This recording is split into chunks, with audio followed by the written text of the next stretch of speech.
gone viral. So just don't like let those barriers or those obstacles to those expensive equipments like stop you from trying to do what you want to do. But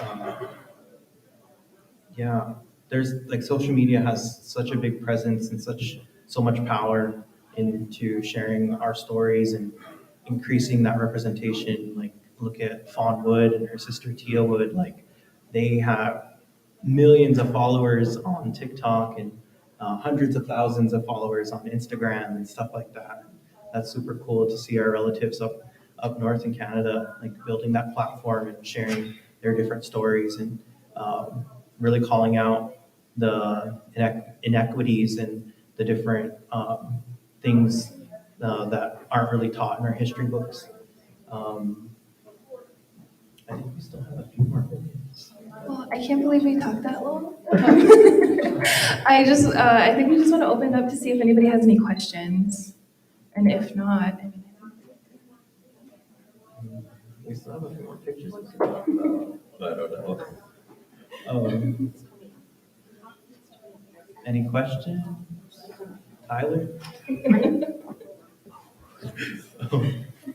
But like I feel like this question to for us to ask you guys is super important because like you're the communities that we're covering, like you're the people that we're covering. So like, what are some of the things that you guys see in the media that needs to be improved on so that we can take that back to our newsrooms or take that back to RFA? That is a really large like company that is really influencing a lot of the coverage that is going on across the country. So like this is our opportunity to ask you guys like what can we do to make it better? Like if that makes sense. Um, or maybe a comment. I was thinking, I have a young daughter, who's 10, who's been really interested in photography. So I'm wondering, have you thought of creating opportunities for young people like that to conversate with, maybe yourselves or others, just to kind of have these kind of conversations to see that she can do it, that there's somebody that's doing that. Um, have you thought about that, like kind of putting something out like that? yeah, I think we both have an answer. So I've definitely done a lot of sort of like youth workshops, but it was really kind of over the pandemic. So it was on Zoom, which isn't the greatest platform, I don't think, especially for kids. But I would love the opportunity to work on something. I see Brian looking because I know we're supposed to be working on something.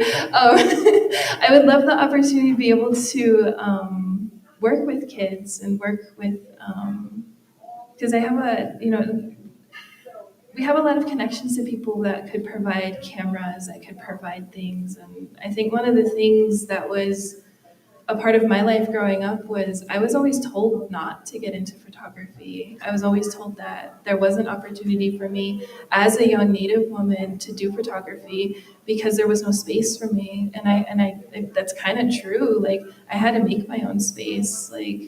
But I do this work in hopes that, like the next generation doesn't have to fight as hard as we did. So yeah, definitely something I'm interested in. Yeah, definitely too. Like I used to work for the Center for Native American Youth at the Aspen Institute, and we worked with kids, Native kids from Florida to Alaska to Hawaii. Like it was such an amazing opportunity to be able to work in that type of capacity and work with all of these different young people doing all of these different things, so many good things in their communities.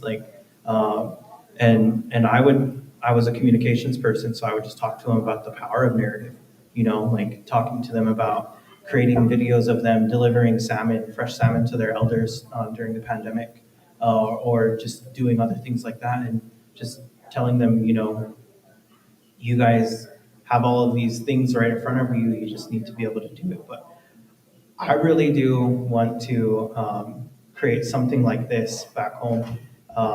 There's a MAPS program or something like that, where they came into our high school in Harlem and they taught kids how to like make documentaries.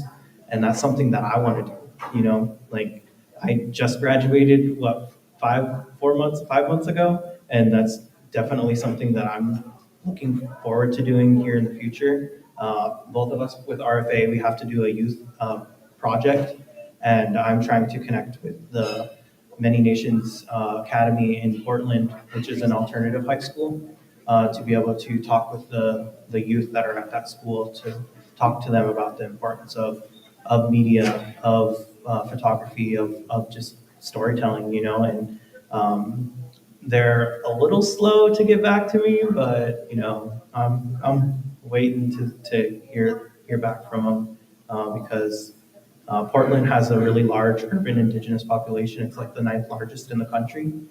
So I just really want to tap into those networks and help, uplift those young people and tell them, like what Jada said, some people told me when I was younger to not get into arts, not get into photography because there's no money in it.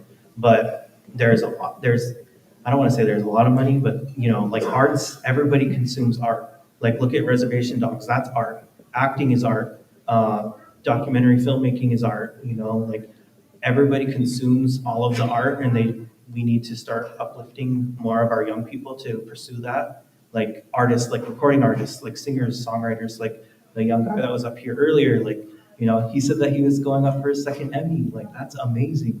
Like there's so much talent in our communities, and we just really need to like cater to that and really just like nurture it, because we have so much talent in our homelands, like in our communities, like our cousins and stuff like that. Like and like Jane Myers, for example, like Predator is a huge franchise, and for her to be a director or a producer for that type of movie, like we need to encourage more of our young people to get into that type of work if we want to see that narrative change, that narrative shift. So it's on the horizons. We're both, yeah. But having conversations like this really does help to move that forward and share like how important it is. I appreciate you putting yourselves out there like that, so that young people, excuse me, like my daughter can see you. I mean, that's part of it, is just seeing, the type of work and seeing people that look like her, come from where she comes from, in the she's taking it up there. So I appreciate that. I'm glad. Thank you. I I have worked in print a year ago, for a year ago, and I worked for two guys who started full time. The biggest problem that we have right now is, I hate to say this, I'm not trying to be mean, but white tigers are a dime. Whenever we put out call or staff riders, we get non-union riders that want to work for us. But when we get them, they take the paper in a different direction. They take it back to the land side, they take it back. And I have a really good program, there's two of us that are on staff, but it's not available. Because he wanted to focus on crime. I don't want people going to church. But right now, our biggest need is to find we have a really difficult time finding. And all journalism is or social media, whereas we're still in the we cannot find right now. There's a big need out there, and native graphic artists. And so, like I said, graphic artists are dime a dozen too, but we want native people who take a paper in a direction that keeps the feel and we're artists. Native people would naturally like graphics and we like to decorate ourselves. We want the paper that way, but we take it on a different soldiers, nature, that's why I came here, because like, maybe I'll make a connection to someone that, we're a pleasure that people are struggling kind of area. We knew that there was no damage during, there's just one, if I could find one good neighbor from here, I would be so happy. Or,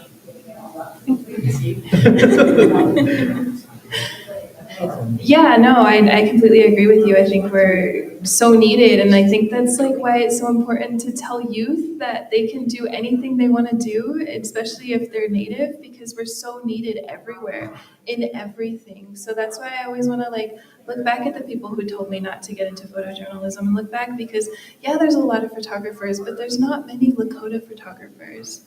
There's not many, you know, that we're so needed everywhere for everything. And yeah, I think that was one of the biggest issues that we talked about whenever we were at Native American Journalists Association Fellows was that just like there's not a lot of us, and the ones that show up, like I mean, like we get jobs like that, like people like pick us up right away because like we're so needed and it's so necessary. So yeah. Yeah, I would say like tap into those networks, like look at the up and coming Native journalists with the Native American Journalists Fellowship and plant that seed. Like, hey, come work for us, you know. But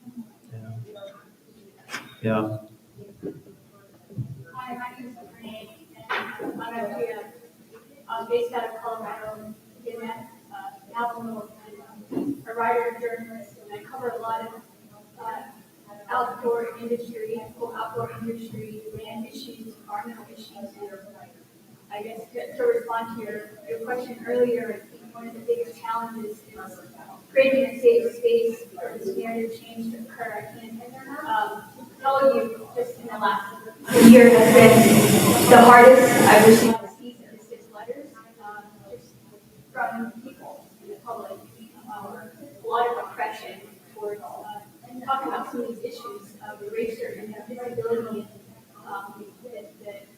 We had this story going on in Colorado about changing the name of these mountain peaks back to the traditional name is from the tribe of Oklahoma. And so, Naja, I was just recently at the conference last month. I'm a member of the Native American Association.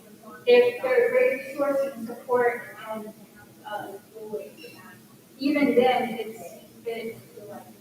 We recently convened working in a project on Indigenous Voices, and it's part of the Colorado Media Project in Colorado. And we got together virtually, and there's maybe 10 or 20 of us that met in separate groups twice. And, it was such a healing space because one of the biggest things that came out was that it's, a lot of times you feel alone doing this work. And it's hard working with non-Indigenous editors that you want to say, this is how my story, this is how I want to write it. And either tell you no or you know, it's hard with like media in the day, like there's a capitalist dollar attached to that work. It's like, I don't want to create books down, I want to tell a big story. And so that's just kind of some idea that in response, but I would say alongside pop culture and media and mainstream media, the number one like top CEO where we see a lot of eraser and invisibility is in the outdoor industry. So we need more storytelling space. yeah, definitely. Are you familiar with Jolie Varela? Yeah, we're like this whole like people that hold it down. Yeah. We have a lot of smear campaigns against us. We're speaking up. Native Power Rangers is another Navajo one that she's works in the space of the National Park Service in the park boundaries, trying to change that space of like the public signage that people see on parks or big parks or change the areas. But yeah, Jolie's work close. Yeah, Jolie's awesome. Yeah. Yeah. I don't know how to respond to that.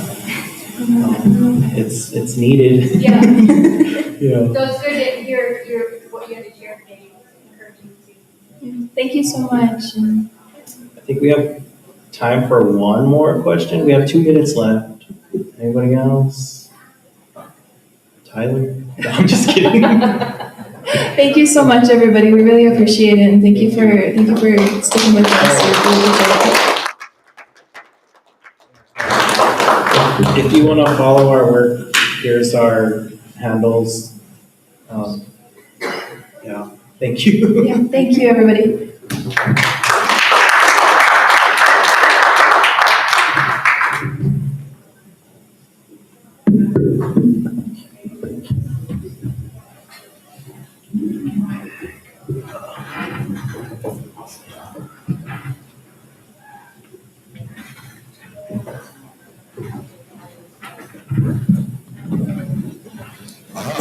One more round of applause through the indigenous lands.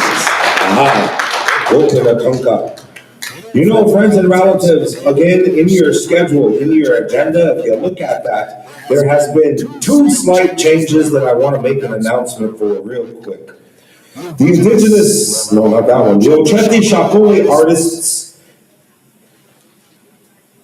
are in here. No, the Black Hills, okay. And then Brandon Eckefies is in here. So at 2:30, friends and relatives, we have about 10 minutes right there, so feel free to stretch, to get up, to walk around, grab something to drink, check out the vendors, things like that. And tonight on the agenda, the hand drum singing contest / round dance. That's going to take place in the Black Hills Ballroom. Instead of here, it's going to take place in the Black Hills Ballroom. So I just wanted to make those announcements. And again, thank each and every one of you. And we will officially take a 5-10 minute break, and we are going to gather back in here for Brandon, Great Plains Tribal Chairman Board. So again, 5-10 minute break. Let's start it.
Oh,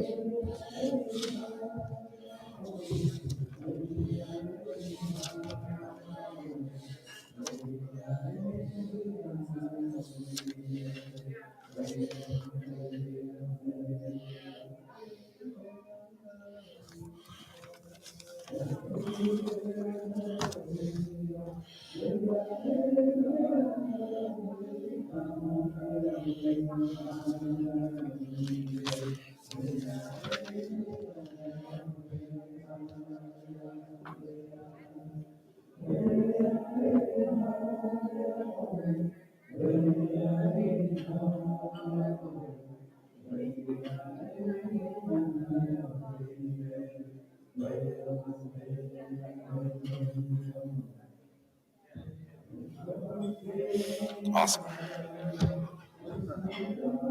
This, I could try to figure it out. I can make it.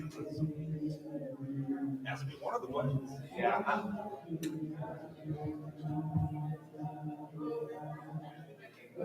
I was in that little room over there, but had a little screen. I said, I want them to watch the screen and not me. So come over there.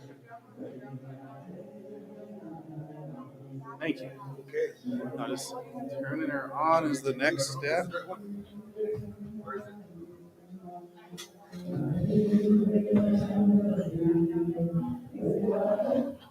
There's one more in it.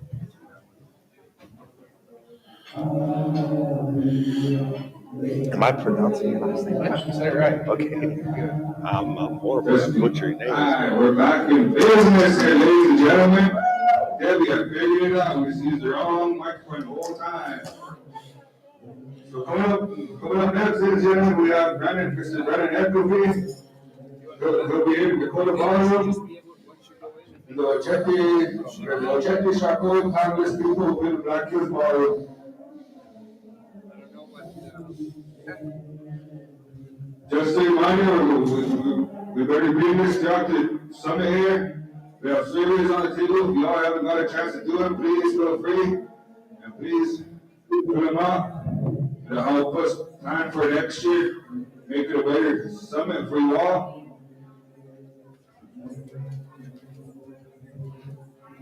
How about, ladies and gentlemen, how about you give a round to Cola, Edwin Thomas for being another good co-MC this weekend. You know how to get my PowerPoint up? People, You know how to get my PowerPoint up? good use of the language, good laughter all around just the past few days here.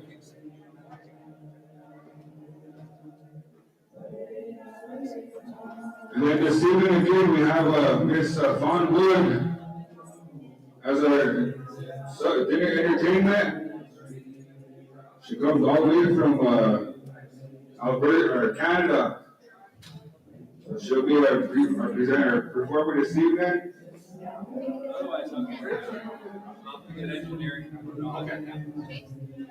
So Let me try it one more time here.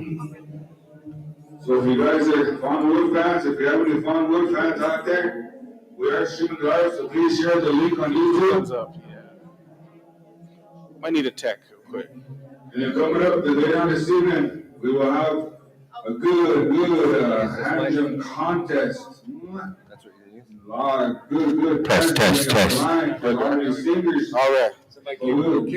That Sounds good. Be changed from the Dakota Ballroom, we'll be over at the Black Hills Ballroom this evening from 7 to 10 p.m. The only You guys thing come by and issue check with it out. We'll have some these is good if lineup like of your screen goes singers. blank or Got if you some don't awesome judges. do anything on it, Got this some one's awesome gonna go staff off. that's So gonna I help always like out. capture my Keep it moving. Yeah. Okay. You guys in the mood or willing to get down All right. and round dance tonight or What's for the power? Test. Come stop by All this right. evening at the Black Hills Ballroom. Okay. We'll get on the if I grab something? west Yes, side sir. over What you here, got there? northwest side corner.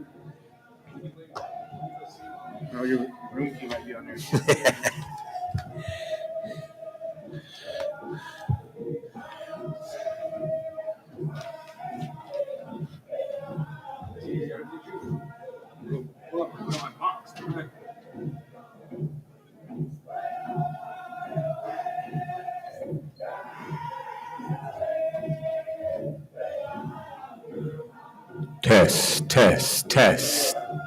Test.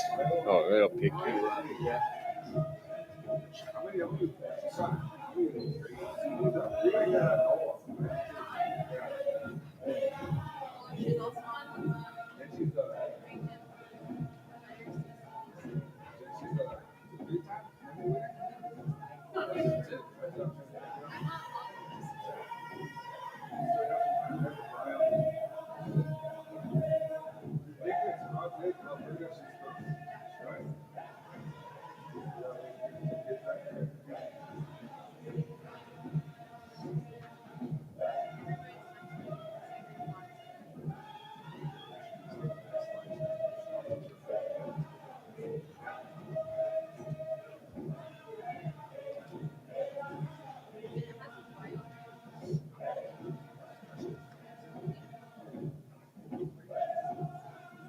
So this is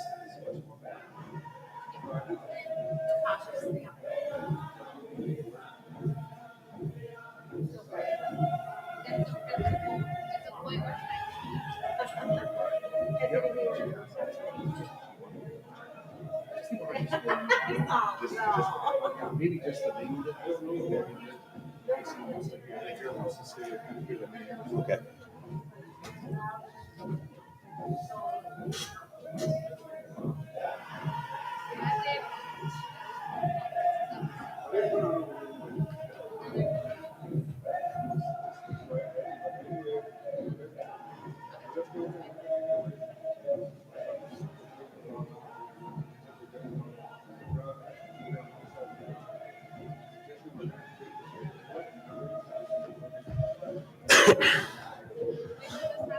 Hello, friends and relatives. If you can hear me out in the hallway, please please start gathering back in here again. We're going to be getting started within about a minute or two. So again, friends and relatives, if you can hear me,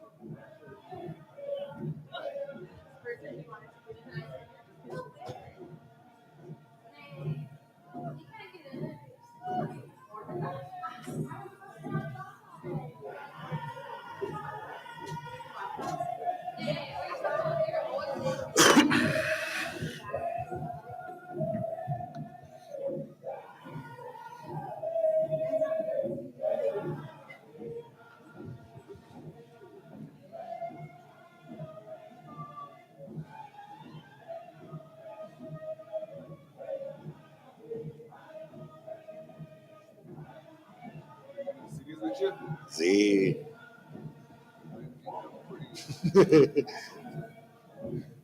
Shit, I don't even think anyone listens to this.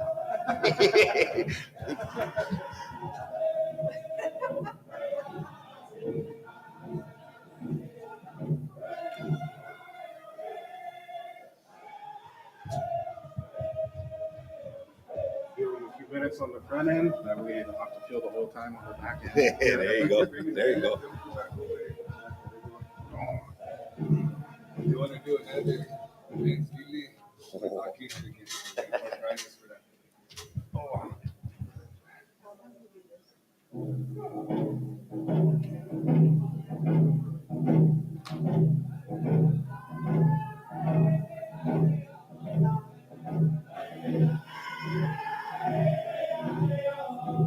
Hey, you starting your hand drum at 5?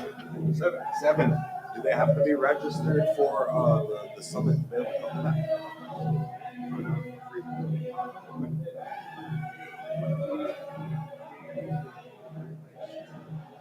That's it. We got one more breakout session over there. Yeah, we'll start setting up.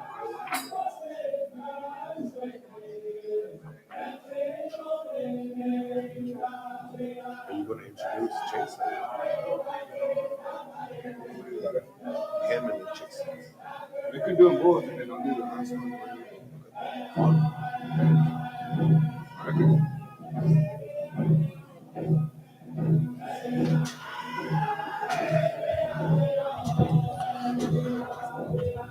friends and relatives, again, we're going to be getting started in about a minute or so. So if you are in the hallway, if you're moseying around, if you're stretching, if you're mingling, if you're getting a coffee, whatever it is you're doing, make your way on in here.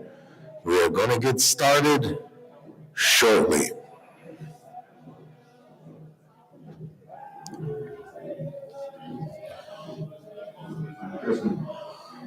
Yeah, in the meantime, too, ladies and gentlemen, we want to give a shout out to our signifier partners, Native Americans in Philanthropy, ND Collective, Meeting Country Today, and NASHA, which is Native American General Association. You know, without all these partnerships, this summit wouldn't be a good turnout as it is now.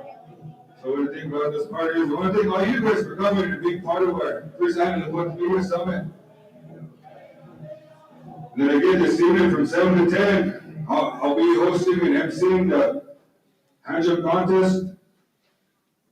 So if you guys know any singers, let them know, stop by, maybe they're already here. If they haven't heard, share it around. Big prize money, $1,000 first place, $750 for second, $500 third, and $350 for fourth place. So it's going to be a good event, ladies and gentlemen. Please help spread the word. If you see any singers who are probably here already, those who may be close and will make it in time, share it. That way, information, they can contact me. I'm on the flyer. Or they can get hold of any one of these guys here.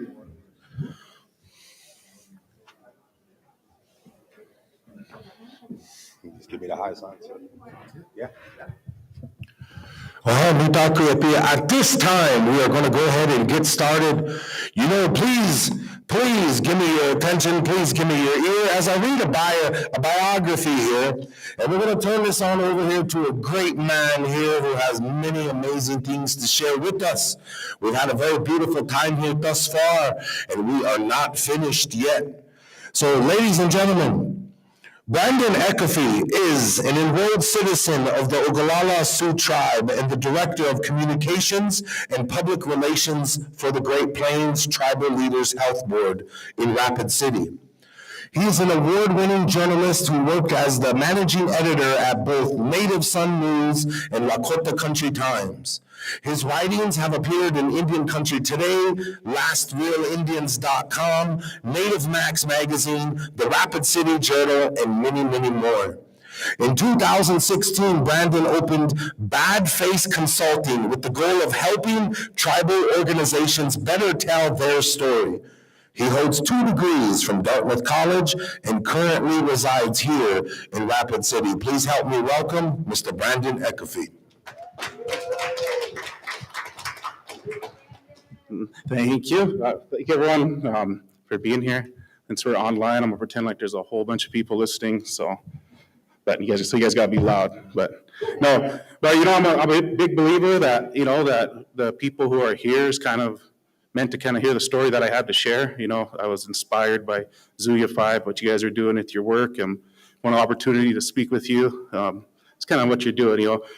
We talked this kind of a way to look back. Me and Chase, we recorded a podcast probably about 5 years ago, right at the beginning when podcasts were starting to take off, and I had one of the deeper conversations that I've had in that was just open to the public with Chase that time. But we was a little early to the game, and you can still go back and look it up. I think it's called the Bad Face Consulting Podcast, and I had him on there.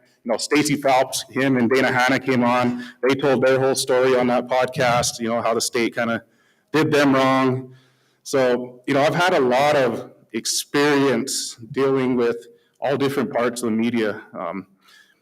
As far as the creative side, I've done a lot of writing. That's kind of the extent of my imagination. I can express it that way. I'm not as much of a digital creator or, as much of a social media creator. But tracking down people who are good at doing that and giving them opportunities or putting them in places where they can achieve opportunities is how I found my success. And, a lot of the work that I've done at the Health Board is credited to Ray Rowland and Madonna Dolphus, who are sitting back there at that back table.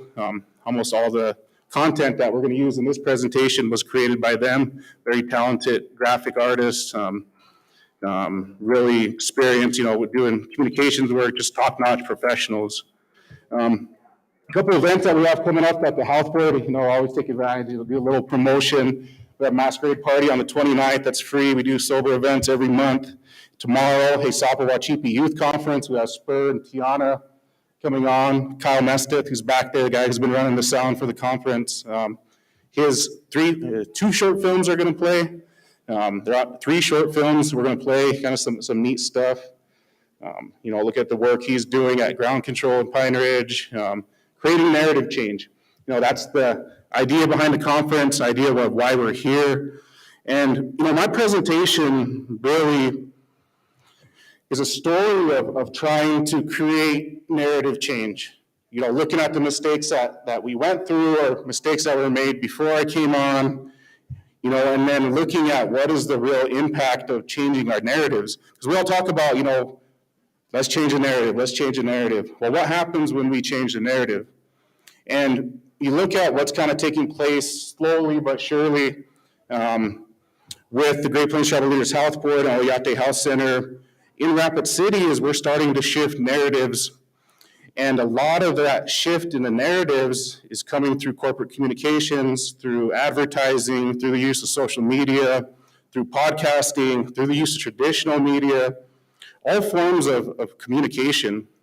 And because of some of the challenges we've faced, we've had to be diverse, we've had to navigate things that other communicators who are working with other populations haven't had to deal with, whether it be lack of Wi-Fi, like you guys mentioned, in Rosebud, what's the worth of putting 10 G's on a Facebook ad when grandma, outside of Allen can't access it because she don't have Wi-Fi. or, if you're competing with the ads up here in Rapid City, you're competing with Budweiser, you're competing with NFL, Amazon, all these major corporations are competing for interest and competing for your attention span. So as Indigenous people, we got to be really unique in using the resources we have, using the people we have, the talent we have to improve things. So again, my name is Brandon Eckefe. For everyone's just now coming in, I'm the communications director at the Great Plains Tribal Leaders Health Board. I'm going to talk about how we're using corporate communications to create change in our community up here in Rapid City. The Health Board itself was established in 1986, and we serve a 4-state region from North Dakota, South Dakota, Nebraska, and Iowa. The goal is to increase or improve public health outcomes for our people throughout the region. And when we talk about what public health is, it's not just direct care like we do at the Oyate Health Center. It's not just epidemiology work that we do at the Great Plains Tribal Epidemiology Center here in Rapid City. It's behavioral health, it's social work, it's social justice. It's all kinds of different topics that fall into the realm of public health. And myself, I don't come from a public health background, but I come from a communications background, and I'm able to leverage a lot of the talent that we have at the Health Board to do our work. In 2019, the Raw Sioux Tribe, Cheyenne River Sioux Tribe, and then eventually Rosebud Sioux Tribe entered into a contract with the federal government to assume managerial control of Rapid City Service Unit using the 638 self-determination process. In the interest of preventing political, I use interest twice and drive myself crazy, but in the interest of preventing political influence from derailing health outcomes, the 3 tribes asked the Health Board to manage it on their behalf. And the idea of 638ing healthcare service or healthcare service unit on the Great Plains, it was kind of unheard of until this. It was a brand new project. Nobody really knew what it was. A lot of people had misunderstandings about what it was. And so it was at that time I was kind of transitioning out from journalism into doing my own private public relations firm and eventually working full-time at the Health Board. But as a journalist, I always felt, I spend a whole lot of time complaining about what other people are doing, or pointing out their flaws, or, saying, hey, you could do this better, or, being just kind of felt like there was kind of a negative side of what I was doing as a journalist in Indian country. And, I kind of had to come to Jesus moment or whatever where, how about you go out and try to do some of the stuff that you're criticizing people for? And so, I made the transition from journalism into corporate communications at the Health Board, bearing in mind that I was walking into what was likely going to be one of the more challenging projects or challenging endeavors of my life. And it was, I got drugged on social media, yet, people looking at you different, all through those things. And the first couple of years, that's how it was. But eventually, you look at where we are now in 2022, just 3 years later, Oyate Health Center generated $16.6 million in third-party revenue, adding an additional 60% of funding to the Rapid City Service Unit for 2022, that fiscal year. In 3 years, OHC grew the behavioral health budget from $700,000 to more than $2.1 million through access to federal grants. When stick with IHS can't apply for their own grants, just the way federal regulations are written, but when you 638, you have opportunity to pursue grants. The Health Board took advantage of that and grew it by three times what it was before. And what's neat, there's kind of a communications media aspect to that itself. We did a community needs assessment in 2018 asking Rapid City, what do you want to see change in your healthcare? What needs to be focused on the absolute most? And almost 80% of the people who responded to that survey said we need more behavioral health support. We need more providers. We need more access to care. We need, a place to be, because prior to that, there was only 3 providers serving 27,000 patients. Right now, there's 17 providers serving 23 or so thousand patients. So, we're not there yet, but we're moving in that direction. And being able to use tools like social media to communicate our successes has really helped to kind of ease a lot of the fear in the community that work wasn't being done. So, you have tribal, so if you're a tribal communications person, you can't just make promises. You got to show sometimes that your people are doing the work and, have the proof and find ways to present it. But as we go through my presentation, I'll show some of the tools that we've done, we've successfully employed to kind of convey that message to the community. At the health board, and right now, we have more than about 325 people. 68% of them are tribal citizens. We're very proud of that number, especially when you compare it to what the native hiring rate is at like Monument or Avera or somewhere like that, where it's probably, in the single digits. Play a little video. So when we came on, the health board really didn't have a presence on social media, so it was wide open on what we could put out and use. And, during LNI, we did targeted ads with this to kind of show a little bit of what's happening up there. We're moving to this new building in 2 months here, so pretty exciting time.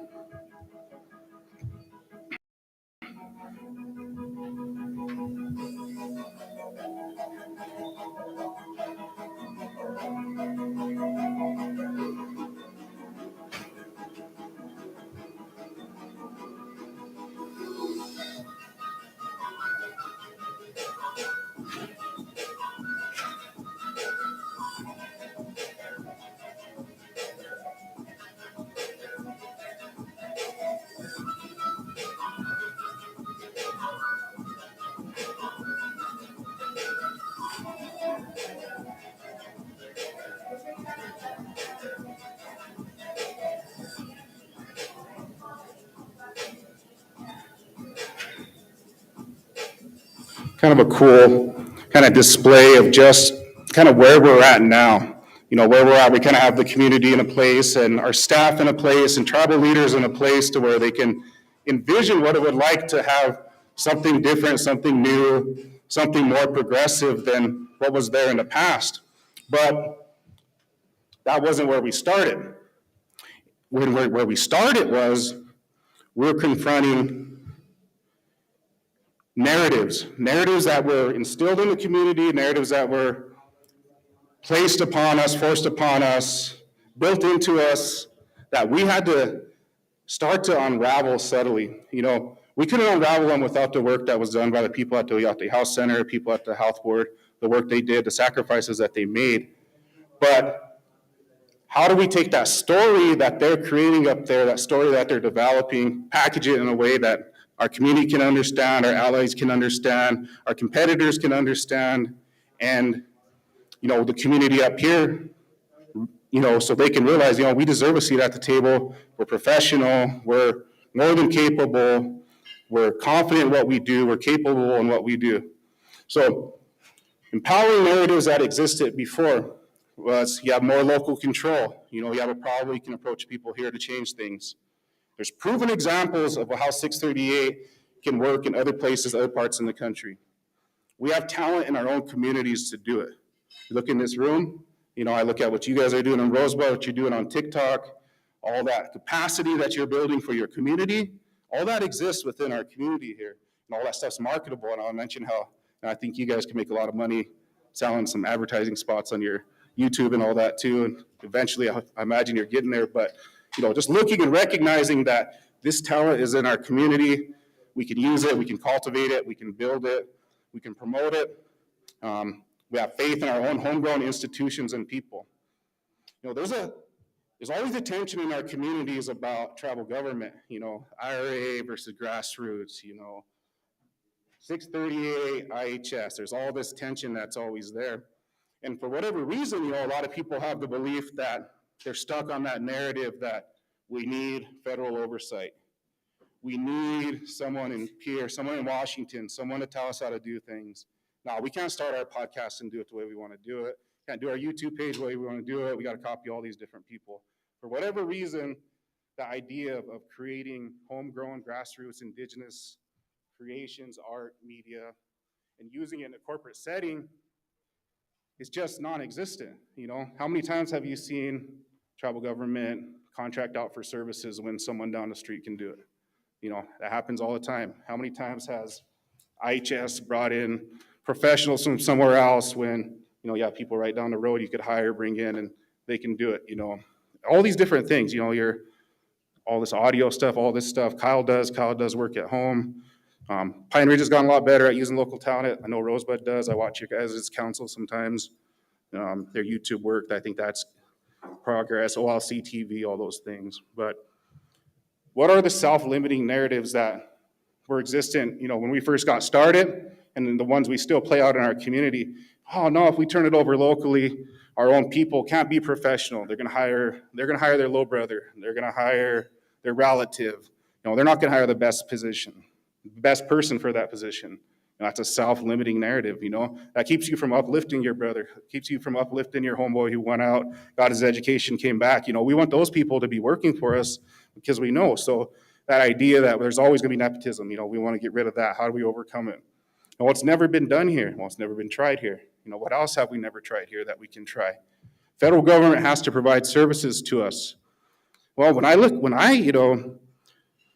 and sometimes I get myself in trouble with this view of, treaty language. We always have conversations about the treaty. If you look at the treaty, it said for healthcare services, we're going to provide you a log cabin and one physician. That's what he said they're going to provide. The courts, Congress, end up interpreting that they're going to provide the resources for your community. The separation between where 638 goes and whether you go with IHS is 638 says, I don't need that treaty agent standing over me telling me how to spend my money. When the rations come, those treaty rations, what's owed to us, give me what I have and let my people decide how I want to distribute it, how I want to use it for my community, how do I want to empower my community. I don't need the federal government to tell me how to do things. We have all the capacity, all the educated people, all the people who have the will and drive and the interest. That's one of the things that we forget, that people in our community, what's in their best interest is to upbuild their community, is to build capacity, is to expand things, improve things in their community. So, how do we get rid of those self-limiting narratives? The tribal programs, tribal workers cannot accomplish these goals. I've heard that a lot, and when I look at people who work for my tribe, I have a lot of faith in them. I have a lot of faith in the people who are elected. I have faith in, the people who are working in the offices. I know them, I have relationships with them. So our challenge as communicators was undoing all these narratives and promoting these empowering narratives and finding a way to do it while we're still competing with NFL, Xbox, PlayStation, YouTube, all these other things that people are doing. Recognize shifting narratives for stakeholders, people who have a best interest. Everyone else on the outside, we figured we do the work, we'll be recognized by Monument or the state or the feds as being capable, but it has to start with people who actually have an interest in what you're doing. So our staff, we wanted them to kind of, have a view that they were valued partners in improving the care of their community. Tribal leaders, active partners and advocates. We didn't want to go on council floor and always be criticized or yelled at. We want to incorporate our council. How can you advocate for this system? How can you help improve this system? How can you be part of it? How do we move forward together? That was a shift that we had to push. Community, it's our healthcare system. When it's IHS, without 638, it's IHS. That's the Fed system. It's how things are. It's how it's always going to be. I'm going to wait 6, 7, 8 hours to be seen. Just how it is. How do we shift that into that's our system with our people running it? How do we improve it? Patient population. We made a big shift in our internal communications to where we don't call them patients. We call people who use the facility relatives because they are. We're all related. The people who use the facility are federally enrolled citizens. So making that shift and recognizing that you're working with a relative of yours and not a patient, one of the major shifts we made in both, what we put out and what we do internally. Non-native allies, we reserve our seat at the table. Don't make a place for us. We already deserve a spot, but recognizing that we done the work and we deserve to be there, how do we shift it for them? Challenges and considerations. This is, where it got kind of really ugly because there's a unique relationship between tribal governments and urban population and the urban population. Our urban relatives up here have no representation on the tribal council. The services that they get often don't reach them up here. So their relationship, a lot of times their relationship with sovereignty only exists in their relationship that they have with their healthcare provider. that's the only time they get the services that's owed to them. A lot of times they miss out on things. So their idea of sovereignty is tied to what that exists at that healthcare facility. So navigating that was a challenge. How do we use corporate branding?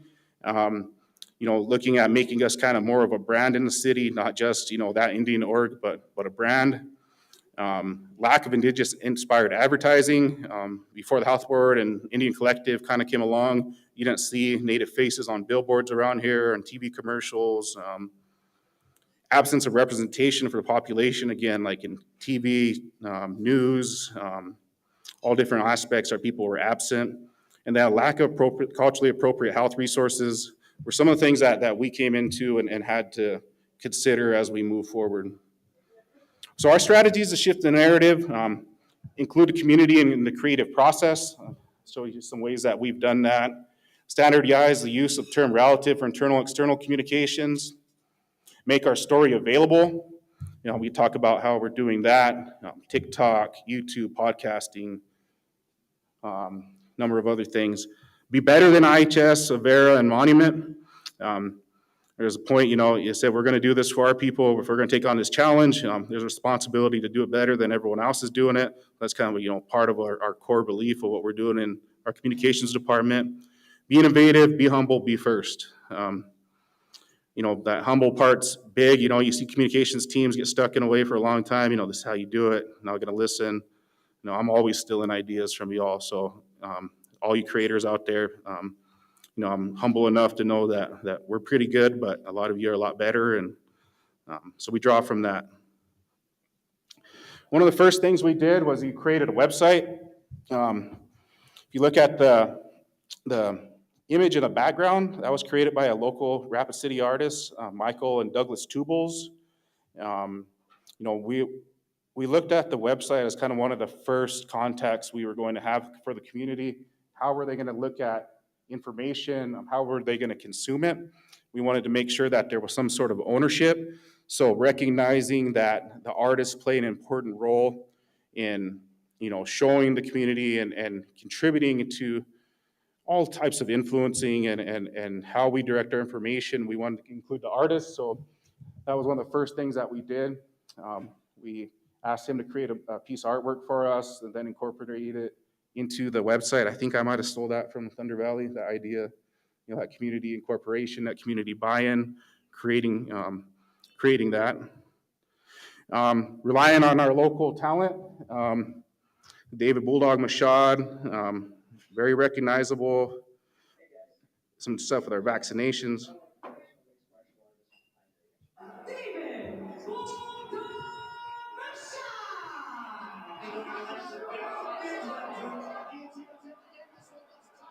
know that there's a lot of hesitancy to get the vaccine right now. So I wanted to just share my experiences with my shots when I got my vaccine. So one of the reasons, and probably the main reason why I decided to get the vaccine was because early on in the pandemic, one of my cousins, he's 30 years old, in the prime of his life, he ended up getting the virus and it took his life. So that showed me very early on that this is a very serious disease. This is something that isn't only negatively affecting old people or the infirm, just elderly people.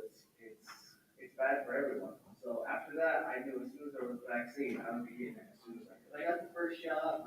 The Bulldogs kind of gets a little bit long. As we first jumped on, the health board really didn't have a presence at all on social media. I think they might have had like 1,400 followers. And how do you make public health entertaining and, get people to follow you and stuff? It's a challenge. But, we looked at tapping into kind of, you talk about cultivating local resources, value within your own community, Bulldogs following, the following that people are building on TikTok, how do you incorporate that into your organization's work to where they not only reach people, but, take advantage of the work that they've done and the following that they've created. The second one, Reg had a pretty big following, so we did this one.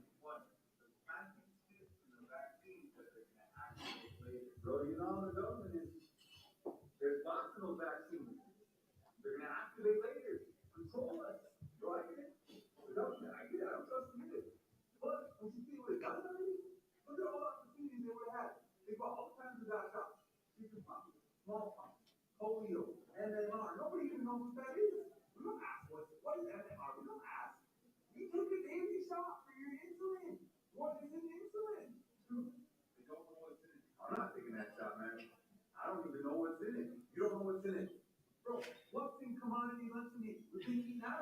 Bro,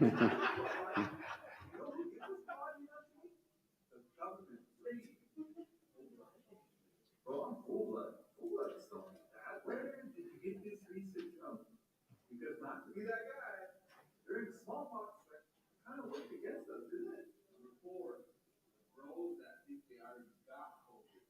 They don't need to get vaccinated.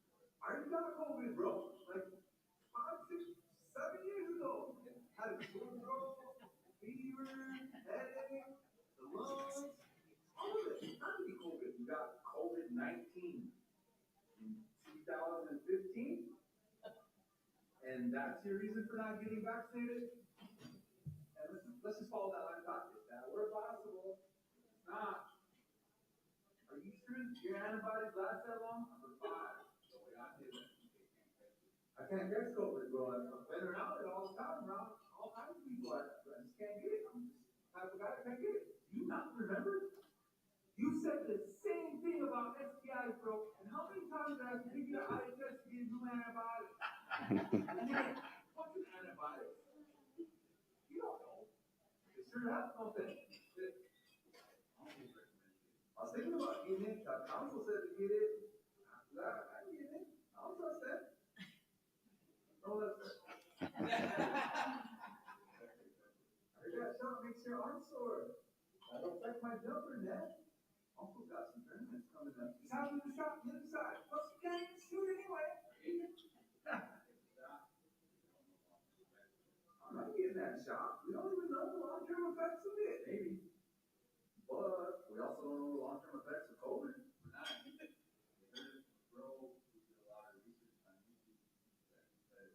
I don't know about that shot, man. I heard from my bro who spends all day researching this stuff on the internet. Your bro, the one who's perfectly able to work, but chooses not to have a job, lives in your grandma's basement, spends all day on the dark corners of the internet. That's where you can get your medical advice from? That's who you listen to? I'm just gonna live my life, bro. I'm not gonna live in fear. That's God. Because now I'm living in fear of being within 6 feet of you without a mask. And you know what? My uncle said the same thing, but when he tried to give out $500, he was the first one in line. Yeah, so that one was our most popular video. That one kind of had a little viral run to it, a couple 100,000 views. But, just kind of looking at, homegrown resources, you don't need to get Kevin Hart, you don't need to find a rock, someone like that. You have a lot of people in your own community have good followings, people that you can access. Podcasting is something that we really had a lot of success with, but what really helped our podcast was running it on Keeley Radio at the same time. So we actually paid Keeley Radio for 2 spots to run Tuesdays after council meetings and Fridays at noon. It was important for us that we put it on after council because sometimes, early on, we were a topic of conversation. How do we nip things in the butt, rumors, just things that were kind of inaccurate. Well, the same people who are going to sit there and listen to council all day long, they probably going to drive home, listen to Keeley Radio. So we put it on there, and we're up to what? How many episodes we got now, Ray? Upwards of 30. Most podcasts don't make it past 10. But this, the most feedback we get is from what we do on Keeley Radio. So, if you're, whatever tribal community you're working in, take advantage of that. I still say in Indian country, Indian country is the only place where people still read the newspaper and they still listen to the radio. And, those are homegrown institutions that employ your people, that promote, all the projects that are happening in the community, all the events. So if you have corporate dollars, grant dollars, those are, I think, are, extremely effective place to do it. But we went all the way with the podcast. We did promotional work. We have high quality mics. We have basically studio sound. I forgot to put my intro on here, so. Produced by Great Plains Tribal Leaders Outboard. This is Travel Soft. It's our children's future. It's what our ancestors and our elders fought for. It's what we continue to fight for today, so that our people may live. And this is Ray rolling, that's how he always starts it when it comes on. So, just kind of, being innovative, doing things different, doing things high quality because people deserve it. We utilize social media. We have Lakota Country Times is our official newspaper. We send stuff to them. They print it for us. Most of your local newspapers are always looking for content, because they're either, they pay for the people, they pay for their staff writers, they pay them by the word or by the story or whatever. That fills up the newspaper, and then there's these gaps where they need to fill information. And a lot of times, they'll pull it from the AP or they'll pull it from other news sources just as filler. So if you're active in doing some writing, you're doing reviews, what's the latest movie review? What's the latest strain review by Zuya 5? And you guys distribute it to your local newspaper, they're going to print it, and it's free advertising.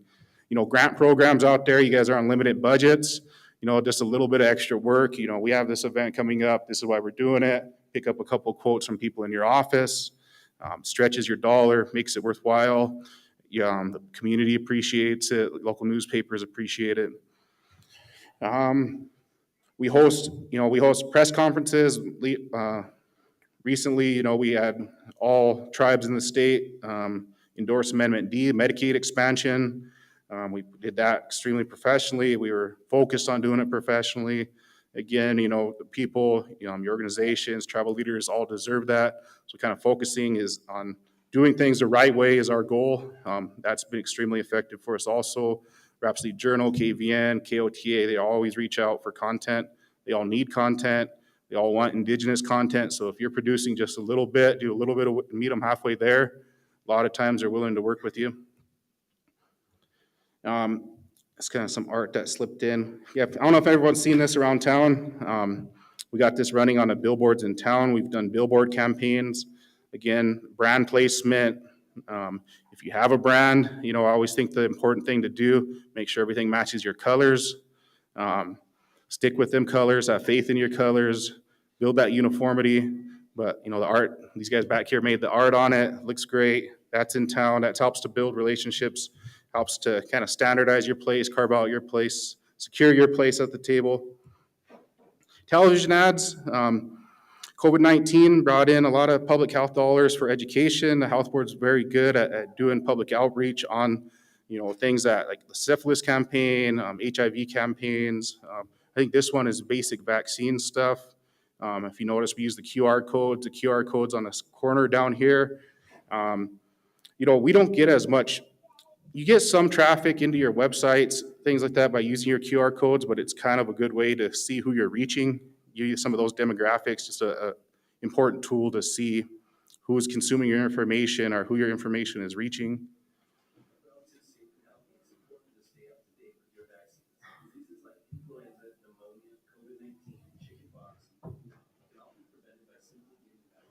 We made this all in-house.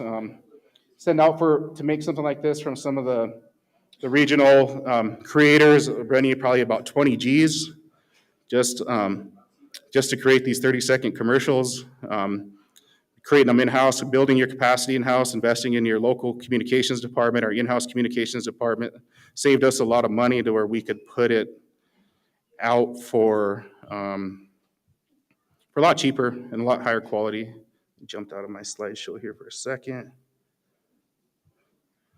Current slide. Oh, darn it, cut off on me. Okay. So what I have to show, I guess coming up, well, it loads some of the stuff that we have coming up. We developed an app. Here we go. Here's our billboard campaigns that we're doing in town. Just some examples of the work that we're doing, hopefully create some inspiration, some ideas for the rest of you communicators. Our app, right now you can go on to the App Store, Google Play. Again, a lot of this is just about making your story accessible. You're not going to get everybody in on your app or your YouTube or your Facebook. People bounce around. So making sure you have a presence in as many places as possible has been important to us, because a lot of times, we'd have community members come to us say, you're not communicating, you're not telling us, you're not being transparent. And be like, well, man, we put it in the paper, or we put it on Keeley, or we put it on Facebook. And a way that we kind of been trying to cover our bases is just be everywhere. We want to be on TikTok, we want to be on YouTube, we want to be on Facebook. I'm not into Snap yet. Kind of looking at a way to incorporate that. There's always something new coming up, and so we're trying to take advantage of all these different platforms. It's just an advantage to have them. Our TikTok ad that's running now.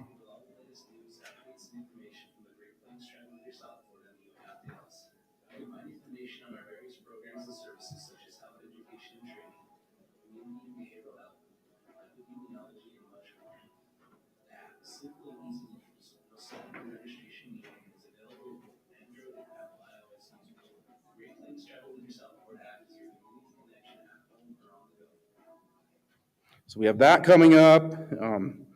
Putting content on there. It hosts our podcast. It hosts our news stories. We can send out, immediate alerts. The Oyate Health Center is closed for snow, something like that. That'll be able to go out on there. So we're excited about what we can do with the app. Some more examples, some of the culturally appropriate stuff that we put out. Because really in Rapid City and South Dakota, there's an absence of this type of material.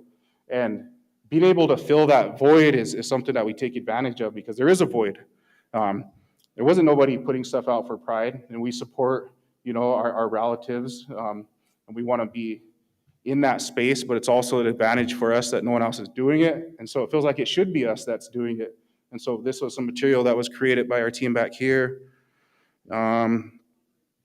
Public health information, we have this stuff that's distributed in on Good Health TV, at the Oyate Health Center, at our home office, and when we go out and do events like this.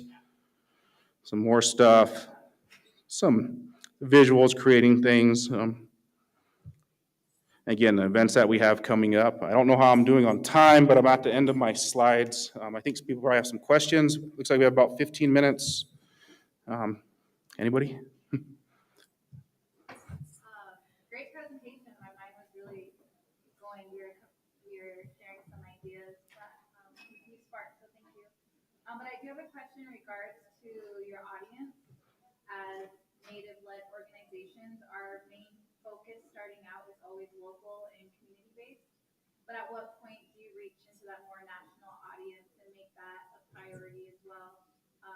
And then I guess the second part of that question is, does your content that you have for your local audience, do you use that same content for a more national audience? Sure.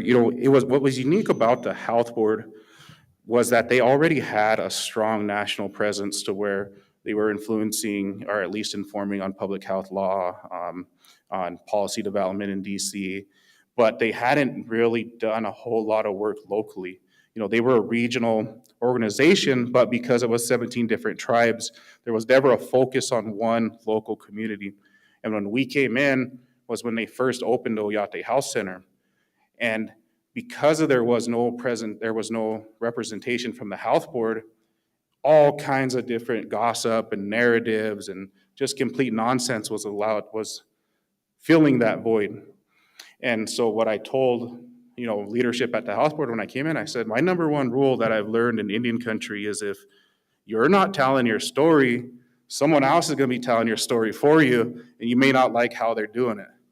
And when you leave those gaps, those open parts of communication, someone's always going to fill it, especially when we're all craving attention, or, the people who are dissing you are craving attention on Facebook or whatever. They're going to fill that gap for you. So for us, it was kind of reverse. But now, after 3 years of work of focusing on local content, on communicating with our local community, we feel like we've carved out our own space to where we don't need to cater to national audiences, to where the content we create is indigenous. It's indigenous content created locally by our community members, but it's in such high quality that it can compete with whoever else is out there nationally. So we don't want to conform to what they're doing. We want to be first so they can conform to what we're doing. And we're making monument work. You see them on TikTok now. They'll jump on. They'll do stuff like they're trying to be more present on social media. And we want to keep the pressure on them because, we have the talent to do it. I really think that my team I have here and the team at the health board is just better than they are. And we've done the work. So being able to push Indigenous content out there to where other people have to react to it is a narrative shift in itself, right? Because we're supposed to conform to what they want to do. No, let's be good enough to where they have to respond to us. And that's kind of the philosophy. So when I let my artists work, I'm like, do it as much as you want to do it. Like we had a conversation back there about, as us 4 guys are from Pine Ridge, like, man, I'm just so resi. I just put it out there how I want to do it from Pine Ridge. I said, man, we're from Pine Ridge. We're going to do it how we do it. We're from Pine Ridge. And we all start laughing and we got it. But, just having faith, that what we can do at home and the talent we have, let's do it the way we want to do it and let's see how the chips fall.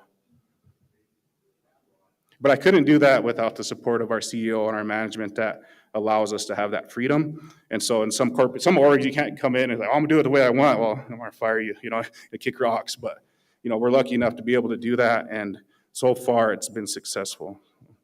How do you start those conversations when you're in rooms with people who are a little more old school and they're not open to, maybe they see social media as kind of like a joke. They don't really see the importance of it. How do you even start that conversation in those rooms?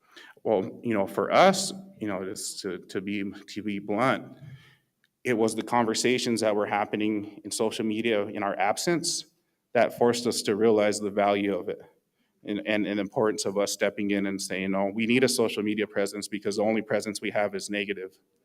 And so a lot of times that'll get, people who are afraid of social media to make the move and say, look, only thing that you Google us or you look on Facebook, only thing out there is negative. Like, is that what you want? Is that what the first thing when they look up, they're gonna see something negative about you?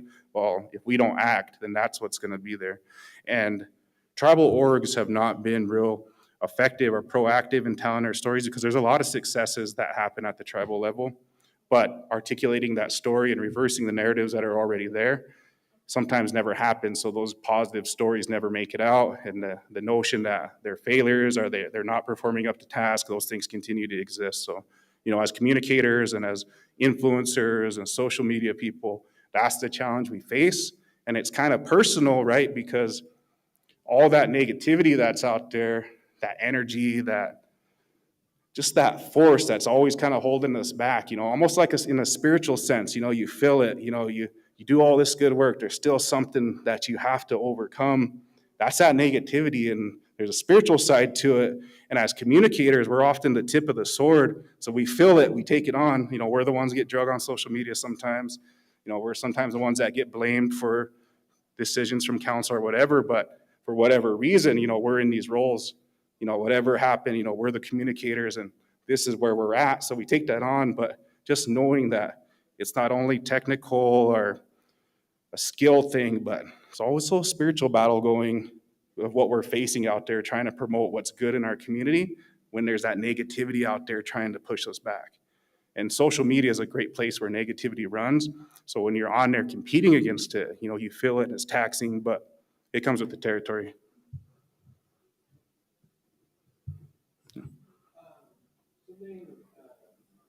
Thanks again for the presentation. It was great. Something I'm really curious about, keeping things in house.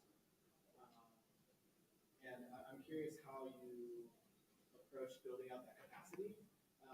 Sometimes even in the work that we do, with travel codes,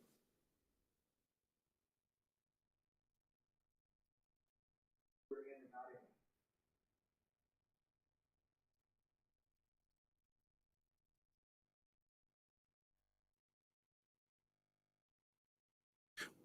Organizationally, one of the really important tools, digital tools that we have is Microsoft Teams. All 325 of our employees are on Microsoft Teams, and basically it's like we can create chat groups, direct messaging, emails, store files. So we're all on the same system. So me and Ray have access to meeting schedules. If there's a meeting, it's all on that schedule. We can drop into it. So that's been a really, that was something that came out of COVID that we had to implement when we're all working from home, but that made a major difference in our capacity because we don't have to go to meetings at all anymore. Everything's on Teams and in that digital space, so we can sit in the office and go from this meeting to that meeting. That's been really important, but I guess I missed the other part of your question.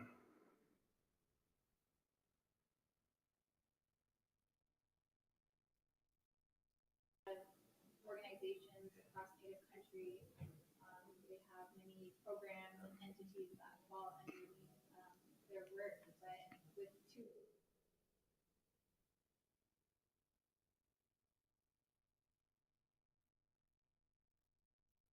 Yeah, we have a lot of capacity at the health board, so say our newsletter that goes out to community leaders, our tribal liaison handles that. A lot of what we did also was we gave freedom to our departments to create, to develop. If you want to create a social media post, create the post, give us the text, send it to us in a editable format. We'll sign off on it. So we just do the tail end of the work on it. And so we do kind of the sign off. So that helps a lot because they don't have to spend all their time creating. We can do a lot of time approving. Oh, you did great, And then giving people the tools, Creative Cloud Express on Adobe, that using that AI, that basically does all your designing for you. You can get templates on there. That saves time. But that's an important tool for us in the org as far as putting out. So we put out a ton of material, a ton of content, but kind of leaning and having faith in your people, having faith in your team that they're not going to get you into a mess. But if they do get you in a mess, having faith in the systems you create as communicators to be able to fix it, and the infrastructure you create it through all of these different platforms that you can respond to crisis when you need to, that's important. One last question. In the marketing world, they tell you to stay in people's heads, so you got to be in front of the screen, posting stuff maybe 3-4 times a day consistently. Do you all stick to some sort of consistency with your posts, or is it just as things come up? Yep, and this is something that I've just kind of picked up in the last couple months. A lot of the times we did paid advertising through our social medias, and we would target specific areas, or target certain populations. And, I got mixed returns on that, but the shift that I made was targeting people who've already liked your page, and that keeps your stuff in their newsfeed. And then eventually, those people become your own extension of your PR team or extension of your communications team, because you're constantly feeding them that positive information and they become your advocates. And that's kind of the goal of a PR or communications team. We want to sit back and just relax and let the people do the work for you because the work's good, but being able to provide the resources for them or the knowledge that they need to advocate for you is kind of the strategy. But advertising, putting those ads towards people who've already liked your channels or liked your page, it pops up. You're not competing with all the other noise that's out there. That's a tip I usually don't give away, so you guys are special. Give that one out. Yeah. But yeah, if no one else has any questions, appreciate your time. I think it went all right, so thank you.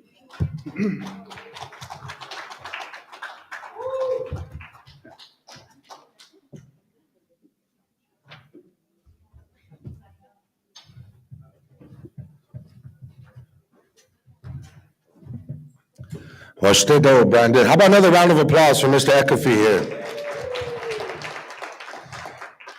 Friends and relatives, like we've been discussing these last couple days, these last couple presentations, a lot of beautiful information, a lot of great insight for all of us. Before we move on into our keynote for this evening, Mr. Chase Iron Eyes, we're going to go with a very special video first. And, we're really grateful and happy to have Juliana Brown Eyes with us here this evening. And she has something very special to share with us. And so at this time, please help me welcome to the stage Juliana Brown Eyes.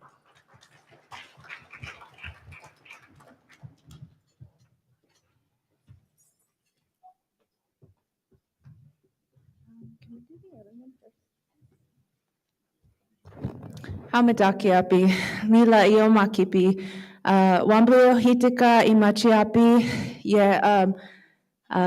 Pahisinte na Oglala Awati. Hello, my name is Juliana Brown Eyes. I am from Ogallala and Porcupine area. I currently live in Manderson. And as far as like media goes, I've loved media since I learned how to use a camera. I'm currently going to school at the Institute of American Indian Arts in Santa Fe, and I produced a short film last semester called Pehi. And so I haven't screened it yet, so you guys are seeing the premiere, everybody in this room. So I'm really excited. It was a lot of work, and it's touching on the boarding school issue, and I can't speak anything else other than, just enjoy.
Thank you. Pilamaya. So I worked really hard on that last semester. It was a lot of, because as Indigenous women, we take care of our hair, and we're taught all the time that our hair is sacred. And so for me, it was a long, like, month of preparation that I had to do in order to be like, okay, I'm gonna shave my head. But for me, it was like I needed to raise awareness for, the missing and murdered Indigenous women and the people that are lost due to the boarding schools. And so for me, I really wanted to bring attention to those issues. And I wanted to utilize, the film as my main media. And I think as Indigenous people, it's super important that we're in charge of the narrative. We are in front of and behind the camera, because a lot of the times, I see a lot of entities from outside come, a lot of Washichi people coming to film us and make films about us. And so it's really interesting to see their perspective of what they think we are as, noble savages, or as these relics of the past. And I think that it's important for us to be like, we exist here and now, and I have a Netflix account, and I like to watch YouTube, and all these things. And I think it's really important. So next, I'm going to show another video that I made this week with some students at the Institute of American Indian Art. So currently there isn't like a native broadcast that exists. Like, we don't have our own CNN or our own NBC. And so we created something that would be, for us and made by us. So, yeah. Oh, also, this is a lot of the work that's going to be shown in this is the IIYC. And so, yeah, it's very informative.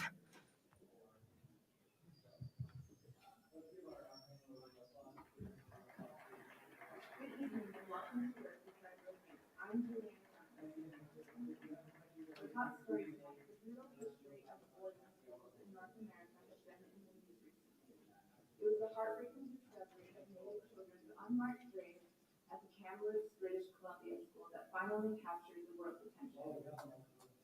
And now these communities are speaking up and taking action. The Red Cloud Indian School on the Pine Ridge Indian Reservation in South Dakota was founded in 1888 by the Jesuits and Chief Red Cloud as the Holy Rosary Mission School.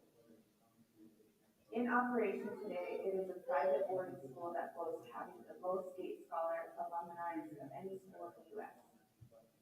The school employs many local people and is a school of choice for the academically minded. Their mascot, the Crusaders. A wall of Lakota youth brought their own crusade back to the grounds of the Red Cloud Indian School. Organized by members of the Indigenous Youth Council via Instagram and mobile phones, the youth rallied the entire community.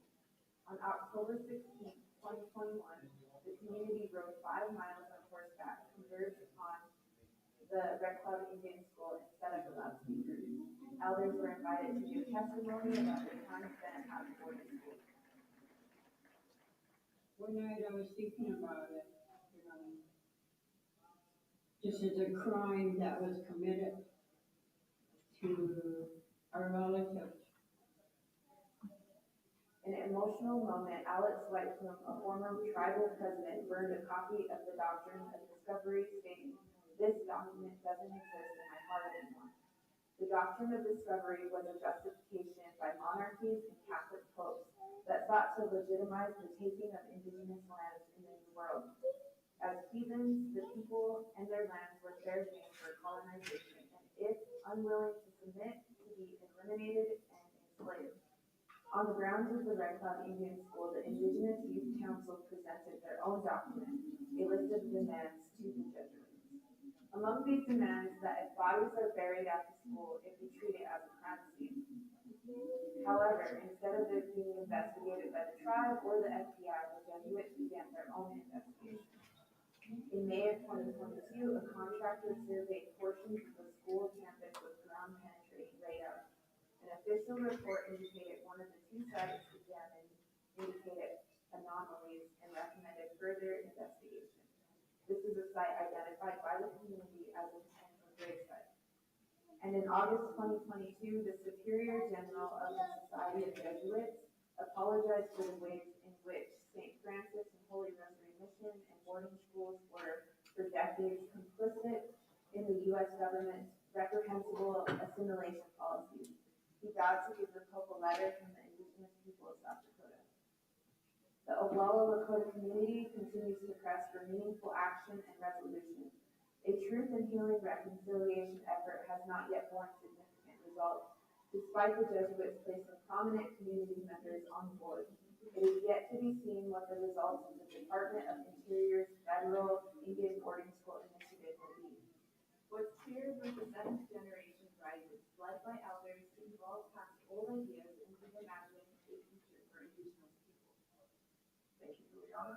And now for something a little lighter. Some people are calling this a miracle, while others are calling it a warning sign. But one man is calling it dry bread Jesus, and he's making a fortune from the flocking pilgrimages brought into this tiny reservation of desert Southwest. Our own Eric Sanchez is down there right now to find out how a piece of dry bread has become such a controversial subject to the local tribes and the devoted Christians. That's right, Ken. We were outside the home of a local native man who's known for selling strawberry shortcake fried breads to local res kids, lost motorists, and tourists. But recently, a new tourist has came to the res that has brought people all over the state to come and check out this fried bread. His name, Jesus Christ. So if you look real close right here, you see him? Jesus Christ, our Savior. Running Kingfisher has a spiritual connection with this piece of fried bread. He says he's looking at an image of Jesus.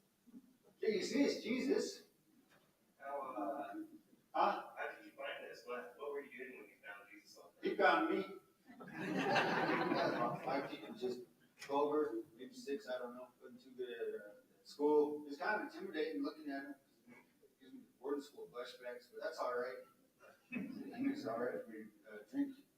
Last month, Kingfisher and his snack says they intended to make an instant late-night snack. But when he pulled out the fried bread from the oil, it was seen as the Lamb of God himself. Number one stand. What's up, man? Can I get a strawberry shortcake fried bread, please? Oh, you know you can. Hell yeah.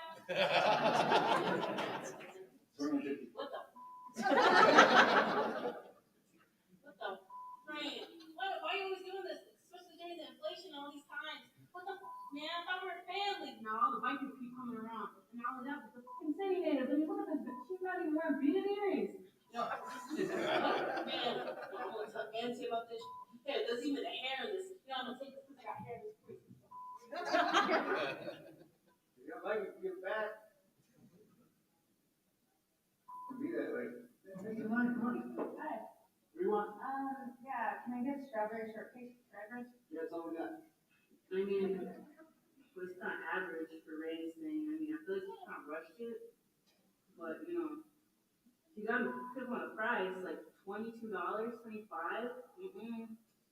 You know, I'm going to call my auntie after this, you know, after I finish this and stuff like that. But, I don't want to wait for, you know, Rain just this. And, you know, but still, I'm going to feel bad for him when, you know, my aunt's going to beat us for this. I'm kind of a pastor out here, kind of a youth pastor. Bring my guitar, sing a little bit of Floyd Westerman Red Crow. Hey, hey! Yeah, $50. $50 just to see forever Jesus? Yeah. Thank you for my life, for that grave. Thank you, my Savior, Jesus Christ. God bless all these sinners. I'm concerned tonight. All that money is tonight. I'm good snagging. Oh, I won. Find out about me. Gosh, this is whack. You charge them to see Jesus? That's crazy. They're gonna let you go see that white people. They'll give you all the Jesus you want for free, but ain't gonna be on private. I'm kind of a real humble person, you know. I don't like to talk about how humble and prayerful I am. How powerful the blessings are. But you know, I don't gotta say it because Jesus said that for me. I was looking down at him, he was looking up at me. Crying in that grease. He winked at me, smiled. Pearly white's that guy. Toothbrushes way back then, back in dinosaur times. You want to see Private Jesus? Y'all want to see Private Jesus?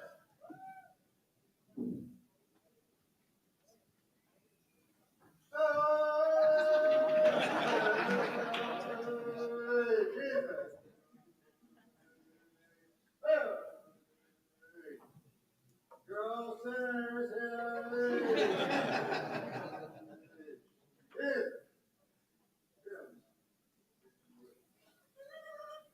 But not all agree to this immaculate conception of dough and grease. Jess Smith, a faithful Christian and patriot, thinks otherwise. Jesus is white. Go back to where you came from. Y'all going to hell. Pagans, savages. Jesus is white. Jesus is white. How do you feel about those protesters outside who said that Jesus is on the reservation? I take them as they are, you know. They get mad, but they also get hungry too, so turn the other cheek.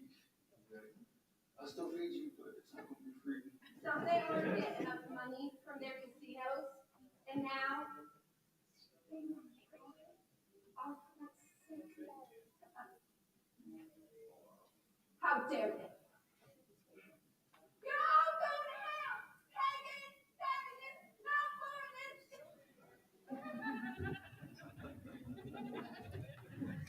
Awesome. Thank you.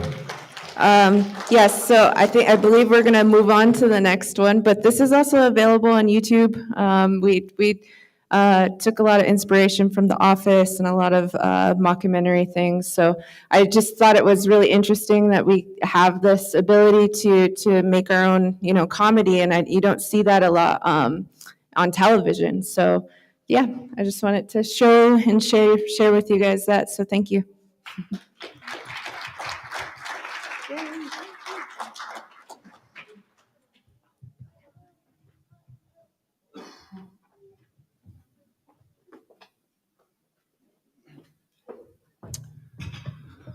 Righty. Thank you for that, Juliana. All right, our next presenter we have coming up, we have Mr. Chase Iron Eyes. Find his shuffle through this paper here.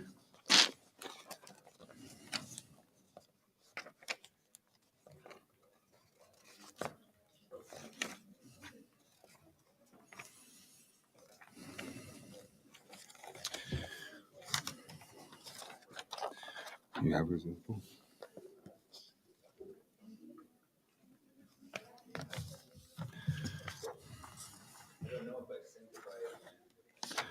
Okay, well, we'll just, without further ado, we'll give the floor over to Chase Iron Eyes. So.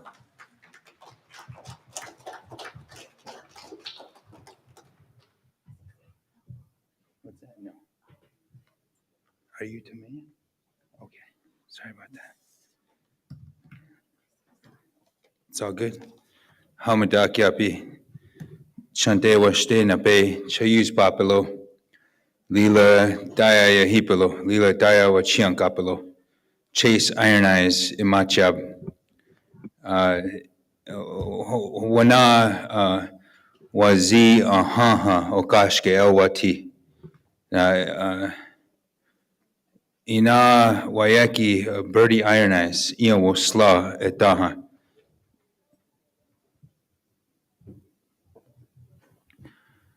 Standing Rock. That's where I grew up. I grew up on Standing Rock from, I think my mom moved us out of here, Rapid City. I was born in Rapid City. And she moved us back up to the Standing Rock res where she was from, where all my maternal side is from. Ate Wayaki, Wallace June Little Ichiab.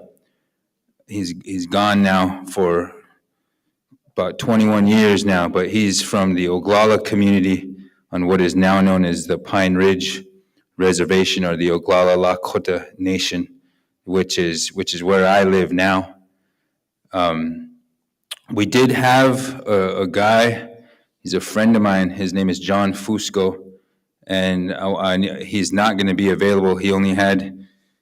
He's out promoting a film that I'm not quite sure what his role is there, director for sure, but he could be like a producer as well, or he could be the guy getting the money. But it's called The Wind and the Reckoning, and it's a film about the kingdom of Hawaii, the indigenous Hawaiians. They're just like us, the Ocheti Shakoi, the Titwa Oyate, where they're illegally occupied. There's, the United States is there, whatever the patriarch of the Dole Pineapple Corporation is. They overthrew their system there. That system is actually a Christian nation. I did not know that until I hung out with John, and I have a crazy connection to John, but John cannot make it. He was only available for the first 15 minutes of today, from 3:30 to 3:45. So I do apologize for that. But maybe that's how it's supposed to happen. Juliana Brown Eyes is an indigenous woman content creator, and maybe that's how it was supposed to happen. It's all love, and it's all we take everything in grace, But Fusco, if you've ever seen the movie Thunderheart, and it's crazy for me to think that people have not seen Thunderheart. There may be young people that have not seen Thunderheart.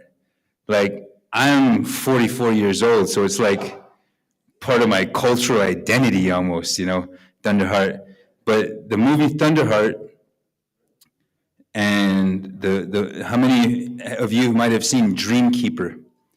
You remember Dreamkeeper? So Fusco is the writer of Dreamkeeper. Fusco is the writer of Thunderheart. Fusco he wrote Young Guns 1, Young Guns 2, Hidalgo, that had a big native neck. But I remember when they were making, I don't remember when they were making Thunderheart really, if I think back, but my first spiritual teacher, the Wakan Ieska, is what what we call these people, these medicine people, medicine persons. Sometimes Western anthropology will refer to them as shaman, or shaman. I met one of these people that are blessed and burdened with the responsibility of fulfilling dreams and giving their life to the people and helping to heal people. And I was 9 years old when I met this man. And during the filming of Thunderheart, most of you have also heard of Buddy Redbow. I mean, if you live anywhere near Keeley country, you know who Buddy Redbow is. I've been living on the Pine Ridge for about 5 years. I did not grow up there. Never in my wildest dreams did I think I'd be living with my father's side, with the mighty Oglala. Anyway, so I had a kind of a connection to John, and I just want to say that we'll just run it back. Fusco he's cool about it. He's out. He's about to screen this native Hawaiian film, and we'll run that back. But I heard about Fusco. I heard about him through this medicine man, and the story involves Buddy Redbow. You know, my mom used to hang out with Buddy Redbow. We used to live on Silver Street when I was this, you know, Chischila, like really, really tiny. But he liked to nip a little bit, you know. He liked to tip the bottle, and so did my like grandmas and things like this. You know, this is kind of the rugged inside history here.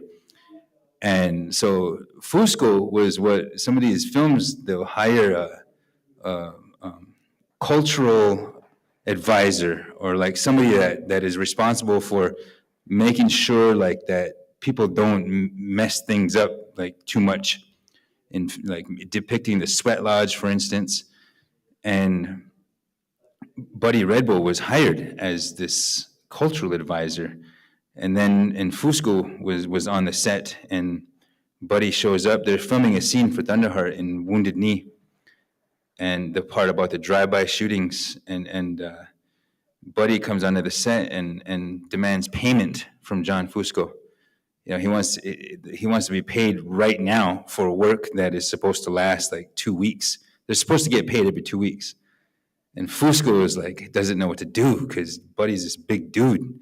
And he's like trying to debo money out of him. He's trying to strong arm money out of him. So Fusco calls my Uncle Sonny, you know, the medicine person, who was living up here in Lakota Homes at Wombly Drive. So Fusco jumps in the car. I must have been, I don't remember how old I was, but I mean, not Fusco, but Sonny jumps in the car and goes to Wombly and tells Buddy, his nephew, that not to be harassing this guy, like back off, let them do their work, let us do our job. So anyway, that's how Fusco kind of came into my sphere through Hidalgo. You know, they hired a bunch of natives, and I wanted Fusco to talk about, you know, the evolution of media or indigenous media, because even he's my uncle, but we just call him Grandpa. His name is Eddie Little Sky. This is the name that he went by. And the same thing with my father. My father shot films too, but not in the United States. Shot films in Japan right after Vietnam, right after the 70s on the Pine Ridge Reservation. Like, if, you know, and it's not just, Thunderheart is probably, you know, I think those wounds are too deep for us to tell those stories yet for our people on the Pine Ridge. Like, when I moved there, like, if you've never watched Incident at Oglala, or you've never read In the Spirit of Crazy Horse by Peter Matheson, or if you've never heard of Leonard Peltier, or, you know, you haven't gotten a chance to read My Life is My Sundance by Leonard Peltier,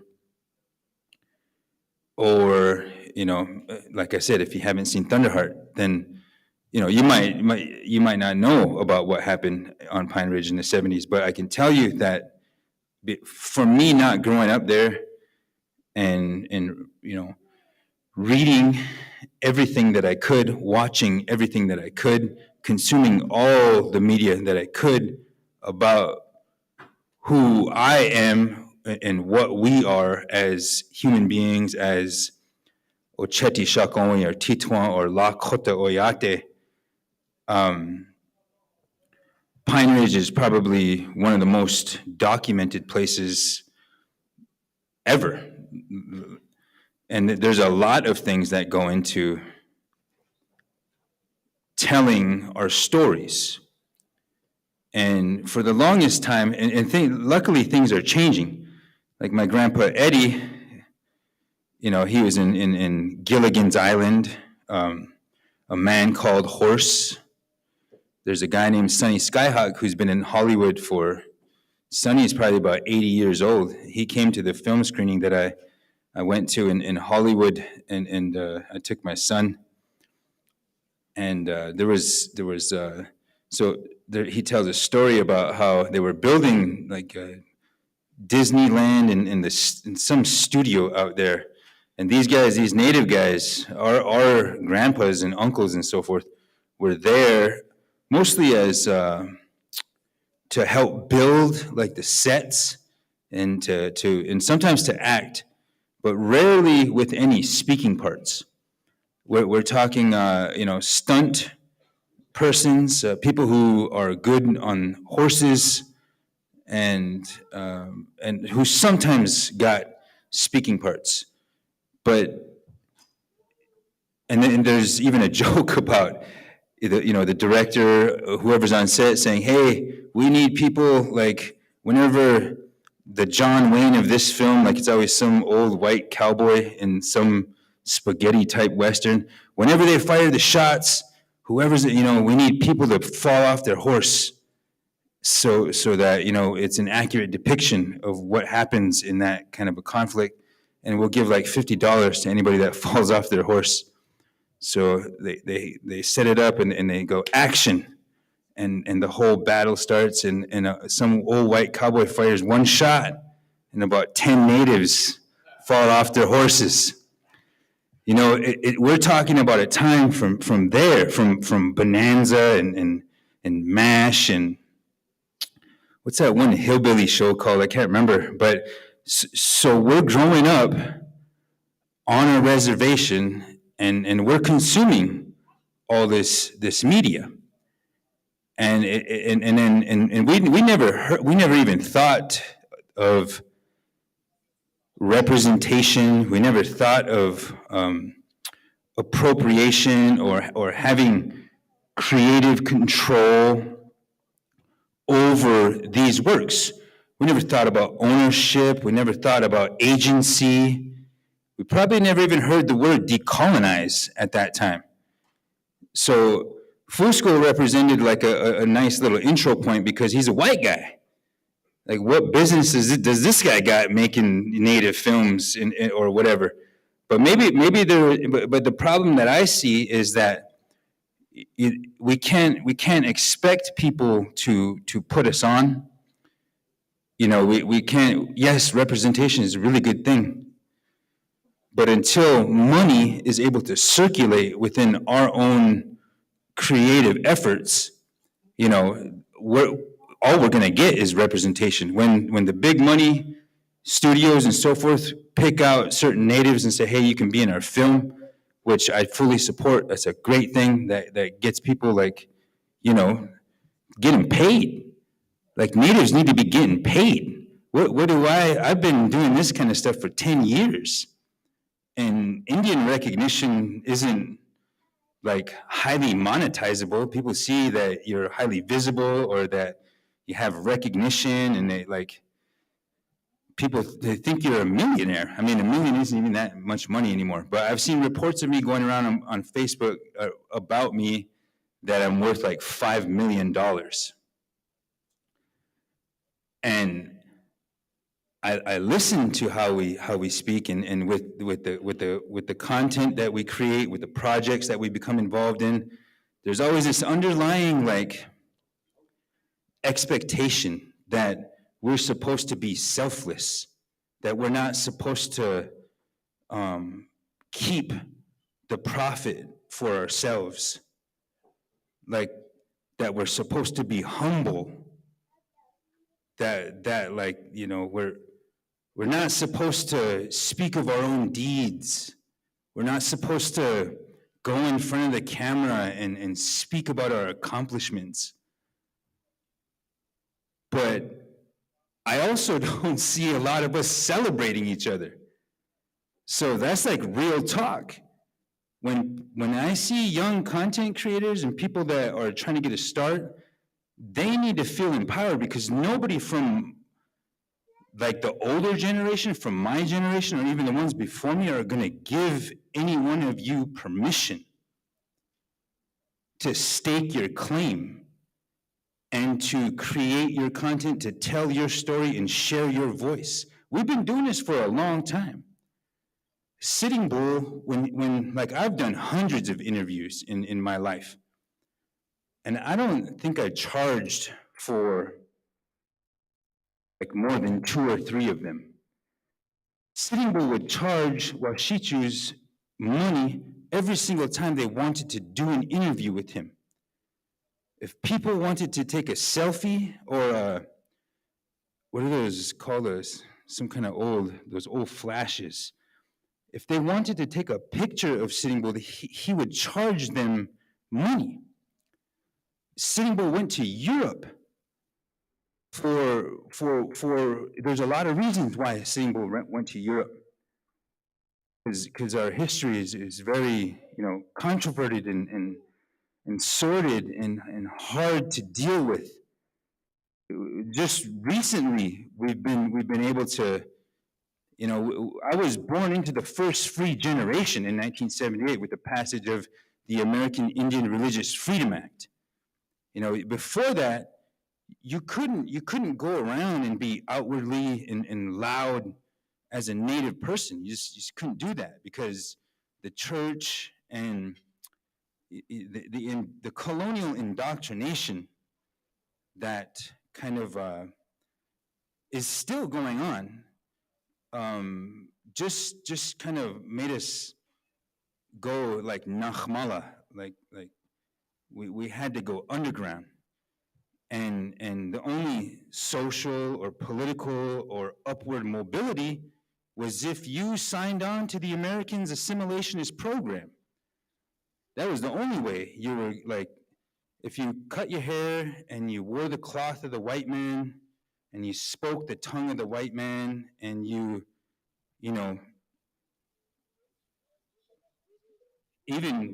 we even had to accept their God. Like, who are these guys to come onto our land and tell us a single thing about God?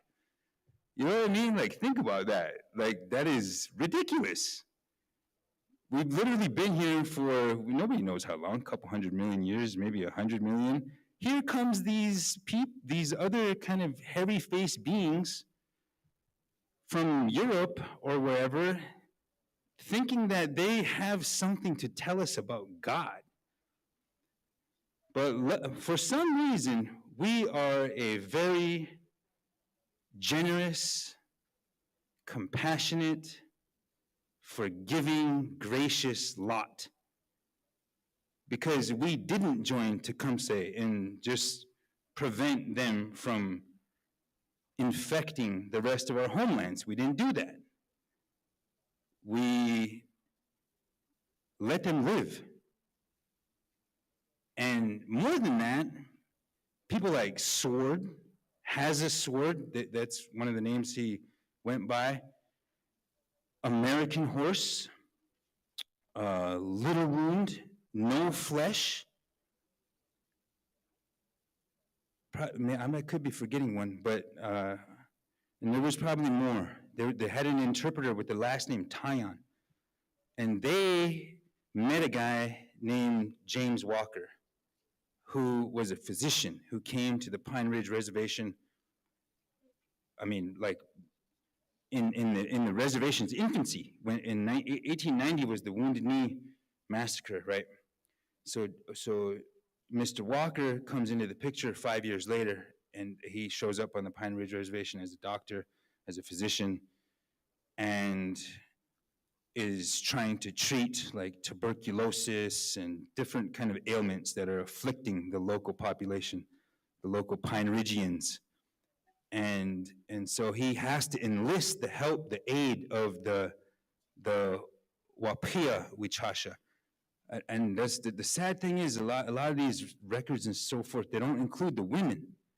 They just don't include the Wia, the women's perspective, because my great grandmother was one of these healers, a Waka Ieska, it's not Waka Ieska Wichasha or Waka Ieska Wia, it's just a healer. So there are women healers, but they have to tell their story now, because there's a lot of what we do as a people right now in the year known as 2022 that is influenced by the presence of Europeans, then American Europeans, then maybe the doctrine of discovery, some things that are coming out of the organized religion of that lot, like Christianity, and things that are going on in their academic, they would call it evolution, during the period of what they would call their enlightenment, which it's almost like a regression when you consider it from the indigenous perspective, the indigenous metaphysical perspective, and even just the utility in relation to Mother Earth. And we're in a tough situation.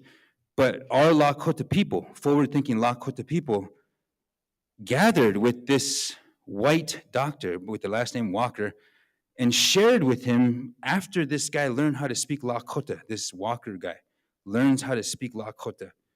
And these gentlemen, these very learned gentlemen, Lila Xapelo, Lila Woksape Yuhamani Otapi, they were, and I don't know if everyone was like this or if it was just a certain group of people that had the responsibility to be learned or to be seekers or to be respective of divine inspiration and in different ways that human beings have maybe received instructions or have been empowered and allowed to interpret and perceive this known universe in different ways over the course of our presence as a species. Really, like when we talk about the Lakota people, we consider ourselves to be the original human beings, as does every single other tribal nation. You know what I mean? Every group of people says that, we are the original people, we are the original beings, which is fine. You know what I mean? Like, I don't have to put your worldview down in order for mine to be true. Like, they're all true. So I want to mention these four men who sat down, because the product of that work, or some of the product of that work, is entailed in this book called Sons of the Wind. Some of you may have read Sons of the Wind. Some of you may have not. But I discovered these books, right, that were written in the English symbology, in that alphabet, and that had come from a literate society, a literate world. And we are not from a literate world, but there's been a change, there's been a shift, but we're also very adaptive, very evolutionary as a people. We are an adventurous people. The Lakota people, the Tetuan people, we're kind of, if you ask Dakota people, they'll probably say that we're a little reckless. We broke off from the mother confederacy and came out here, and we're influenced by the horse and the buffalo. Although I don't agree with America's version of how the timeline of that stuff happening, because I just don't feel like we could create the sacred relationships that we have with Chesapa, the Black Hills, these very sacred places that really we can't live without.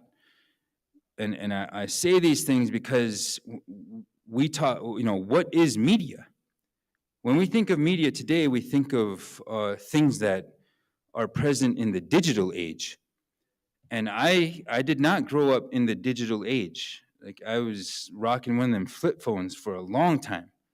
Like, that's all I had. I think I joined Facebook in 2009, but I didn't really do anything on it until later, when I realized that there's potential there. Like, for some reason, we're all congregating on Facebook. Native people on Facebook is its own complex animal.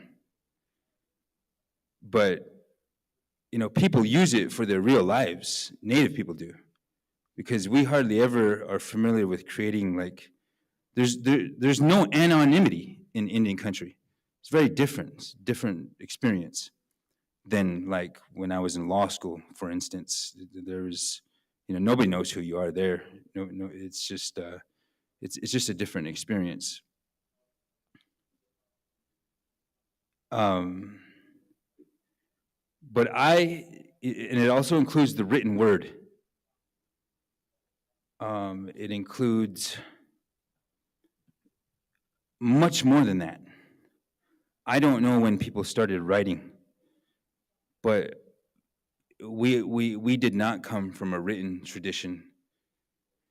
For us, media is the voice.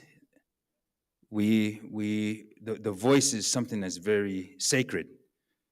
The voice carries, and when we're speaking English, that is kind of like English is like a pirate language. Comes, a lot of it is Latin, and it was designed to facilitate commerce. And so it is kind of like it's like a pirate language. It's like a bastardized pirate language. You can still deconstruct the programming that is in the blueprint of the English language and of the Western worldview, the Washichu worldview. You can still deconstruct it in the English language. And no doubt we have to, because English was my first language. And I only begin to try to learn Lakota later on in life. So as a Lakota person, the flesh, the blood, the bones, the consciousness, that has the potential. And even in the English language, the voice is still sacred. Waka. And people can interpret that word in many ways. One of the ways that it means that it has the power to create, it has the power to destroy. That is one interpretation of the word waka. But ho, our voice, is one of these sacred items. The drum is another form of media. Because you think about, we had to tell stories as orators, as people that were living together, that had to depend on each other. You had to be able to relate to people. You had to be able to tell stories. So, and that includes also singing. There's levels to it. The voice is on one level, but when there's a drum, or when people are singing, whatever is happening there in terms of the waves, the rhythms, the frequencies, the vibrational frequencies, there is something happening there that is piercing our known corporal reality. When the drum is hit, and when certain songs are sung, supernatural things become possible. Things that wide-eye can't explain. Things that the inquiring Indian mind can't explain. Same thing with a gourd, a wagmuha, or a whistle. Those are multifaceted items. For us, we can't say this over here, this outward expression, that is media. And, everything else is just not media, or it's not meant for the camera, or whatever. Natives can't really say that. They can't really make that distinction. It's all wrapped up into what we are. There's also, I'm trying to think of things, the flute. Hokagapi, there's a story about how the flute came to us. I mean, we natives have a story for everything. We literally have a story, not a story, we have knowledge. We have righteous, high knowledge about this universe.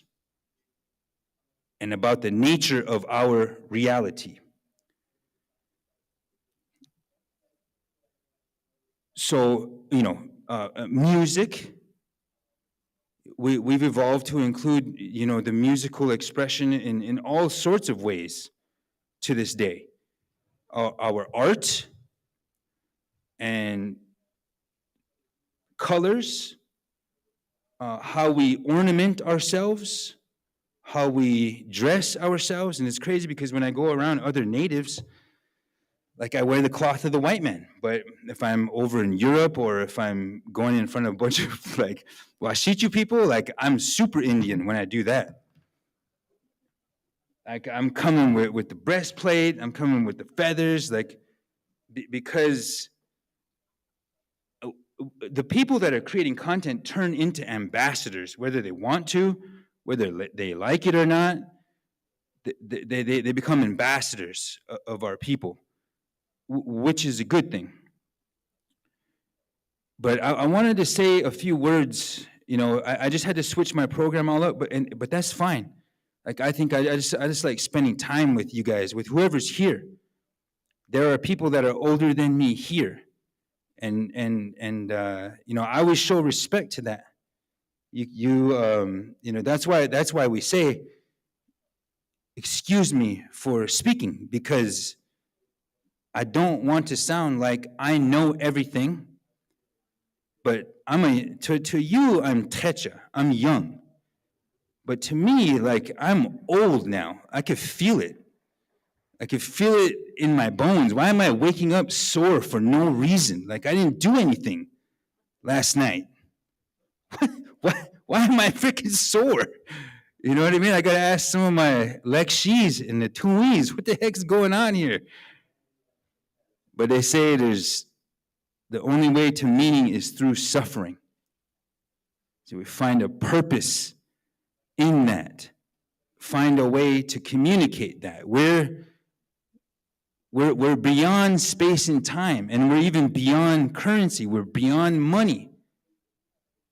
If you ever read Lame Deer Seeker of Visions, which was done by Richard Erdos, a white dude. He also did John Fire. Lame Deer Seeker of Visions is John Fire Lame Deer. Another Wakan Ieska. So his son is Archie Fire Lame Deer.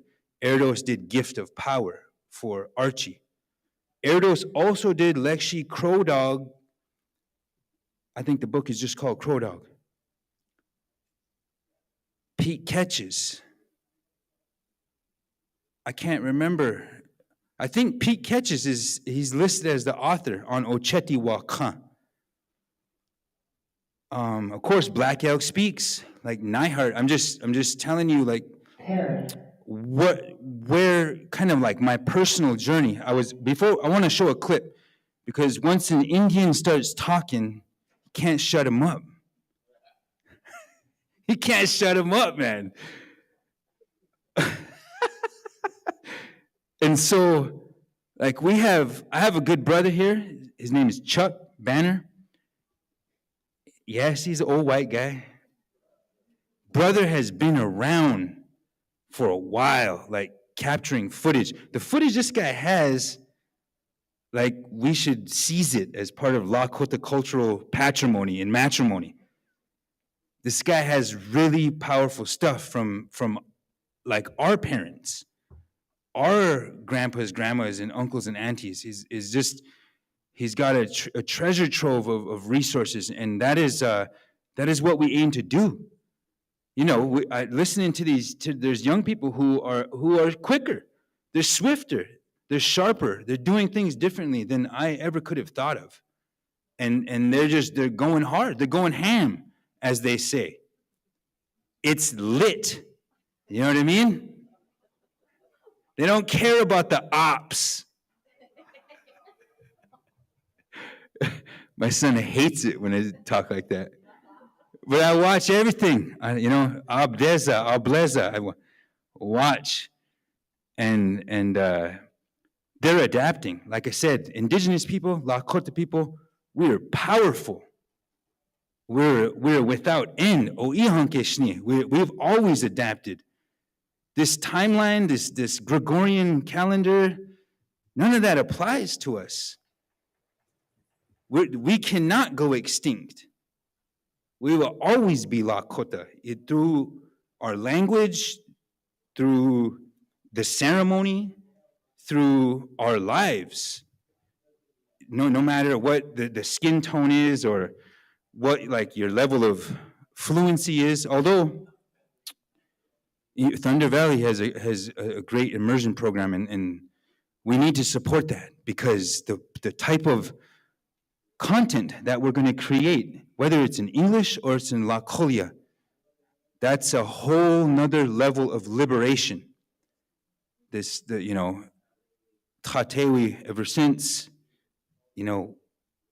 I don't remember when liberation became part of T Valley's, outward essence, but that's right what we're working for.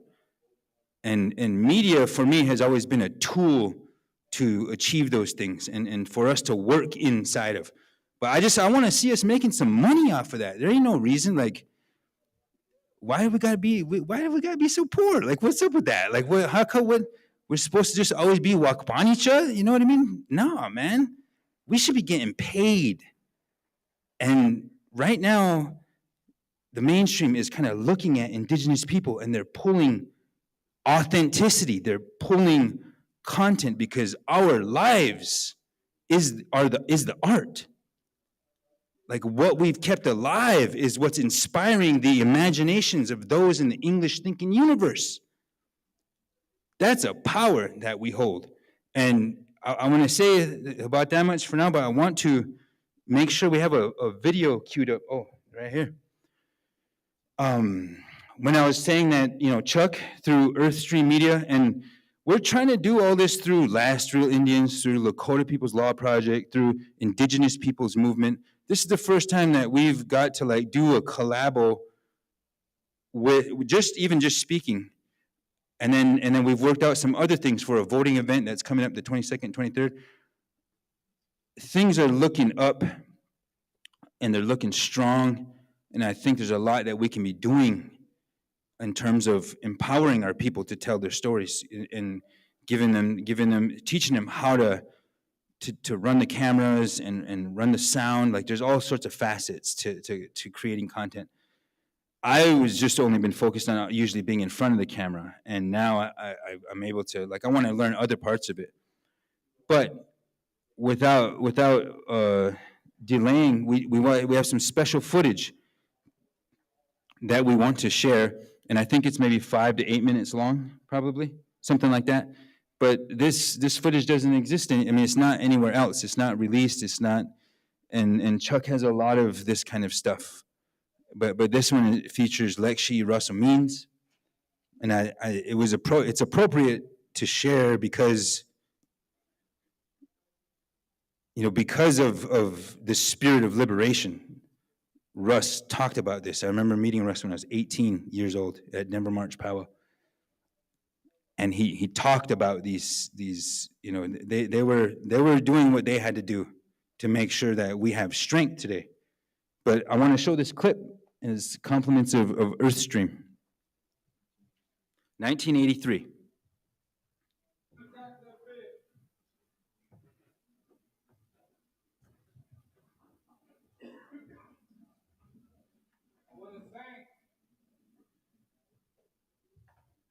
Each and every one of you were into need, are out in the districts who supported us, helped us get through the lines. I want to thank each and every one of you who are in the support groups around the country that got us food, medicine, and ammo. And I want to thank those that were with the Wounded Knee Legal Defense Offense Committee for saving our lives and proving to the United States of America and the world that we were right, that the Oglala Sioux Civil Rights Organization was right, that our chiefs were right, the American Indian movement was right when we said we have a right to defend our land against anyone.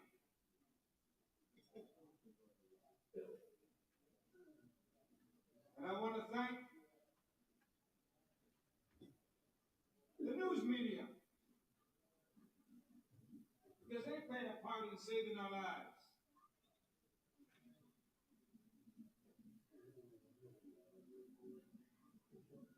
And you know, 10 years, a decade after Wounded Knee, and as a people, we're just beginning to realize our potential.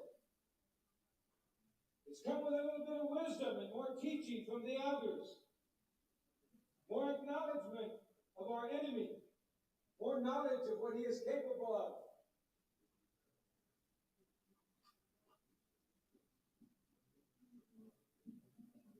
The lesson of Wounded Knee in 1973 is we saw for 71 days an Indian community with non-Indian allies. What the Lakota means, allies, all come together here to defend an Indian nation that says and said to the world that the traditional Indian people are not dead and that we are still resisting. We are still resisting being brainwashed, having our minds relocated into the Wasicha world. We have had the people here who said it is time for us.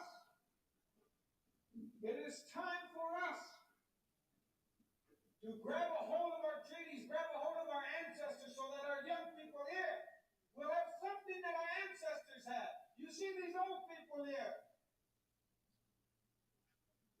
These beautiful old people here are going to leave us in this decade.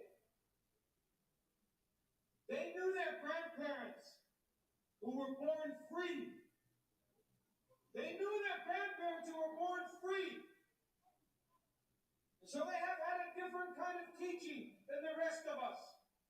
And so it is our responsibility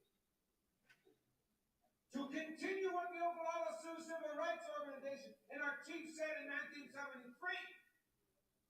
And that is to reclaim our birthright for our children so that they will know freedom. Buddy Lamont did not die for nothing. Frank Clearwater did not die. Pedro.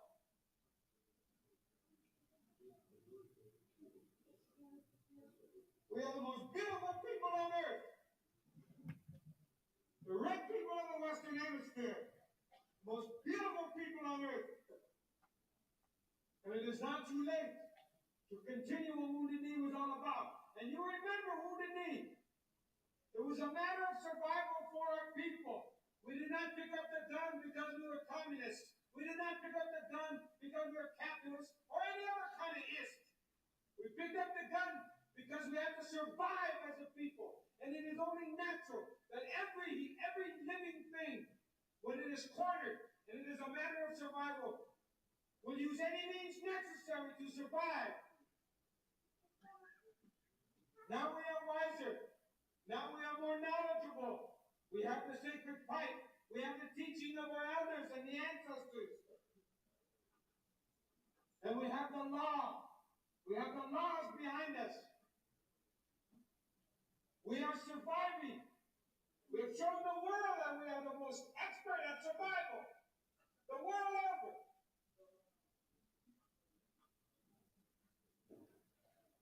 And so, but just the honor of being Lakota, of being allies, well, it's our duty to become a free people again and enter into the international community, become part of the world. It is all right, each and every one of us, and we know that each and every one of us here are leaders in our own way. Enough of what the Wasicha says about us. We are the most beautiful people on earth. That's what Wounded Knee was all about, is that each and every one of you, in your heart, you know. We have to make it a full-time beauty.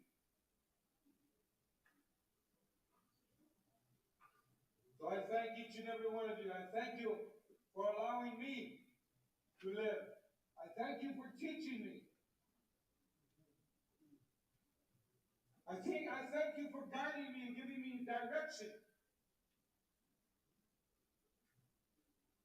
I thank you for your honors. And there is nothing I can give back short of my life. And that's all I offer. Is my flesh and blood. And that's why I Sundance. The only thing I have to offer, our sacred grandmother, the Mother Earth, and all her children, is my blood and my flesh.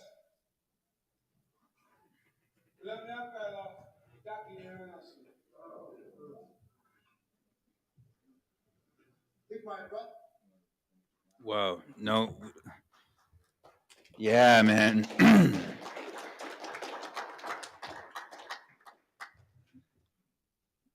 Thank you for queuing that up, Chuck. That's so when I met Lexi Russ, that's when I'm 18 years old, and all he says to me is, you're coming up to me for a reason, and whatever that reason is, do not lose your fire. Do not lose that fire. That's just what he said to me, 1996 at Denver March Powwow. I remember that, and these. We have luminaries, we have visionaries, we have prophets, we have Wakantieskas, we have altars, we have the ologies, the knowledge systems. And it's our responsibility to carry them. The responsibility of life is ours. And what I want to do with media, and I'll take the last, just a couple minutes to close up my remarks, because we've always adapted to whatever was in front of us as Lakota people, as indigenous peoples. And we've gone from an completely oral, spiritual, glyph-based tradition to now we have the opportunity, the potential our language is there is a standardized version of our language right now because of one of our own, a woman named Ella Deloria, that invented that. Think of how mind-blowing and world-changing and ground-shaking it is for an oral people to say this symbol represents the sound that is coming from me, from my sacred voice. That is happening. Probably 90% of our children are on a smart device, interfacing with some form of artificial intelligence and some minerals and elemental energies. Those things have energies. Why do you think we're like this all day long? Like I'm riding in my car, my kids are in there, and they got their headphones on. It's crazy. Human beings are changing.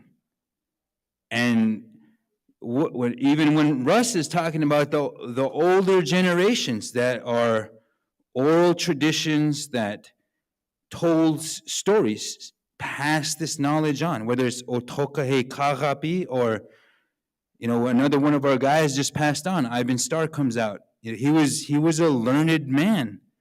I learned a lot from him. He would just drop the science and give out jewels, at ceremony, at between rounds and Sundance, he would, and we're all under the arbor smoking cigarettes and laughing, and this guy's over here giving out the high righteous knowledge.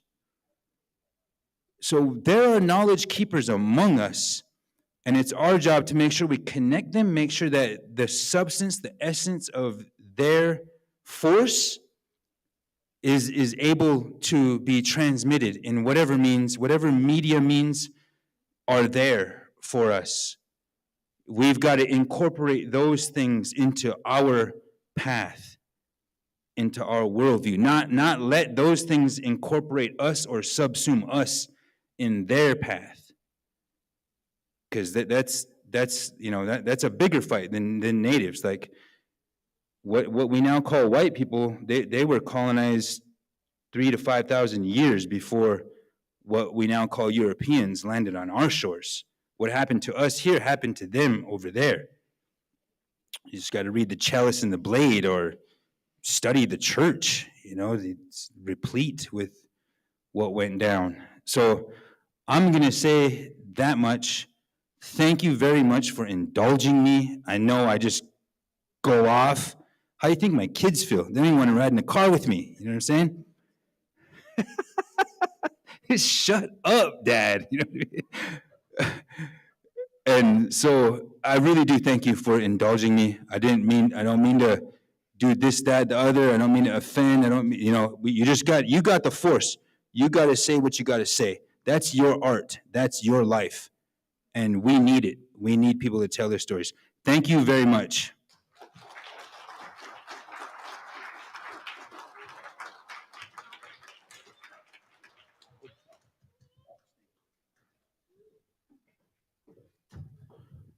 One more round of applause, please, for Chase. Thank you for those words. Thank you for everything. And that video, Russell, I remember when he come to my reservation in the early 90s, he helped us with the sovereignty fight down there. And, the first, I don't want to go in too much with that. But in 1991, our people took on the government.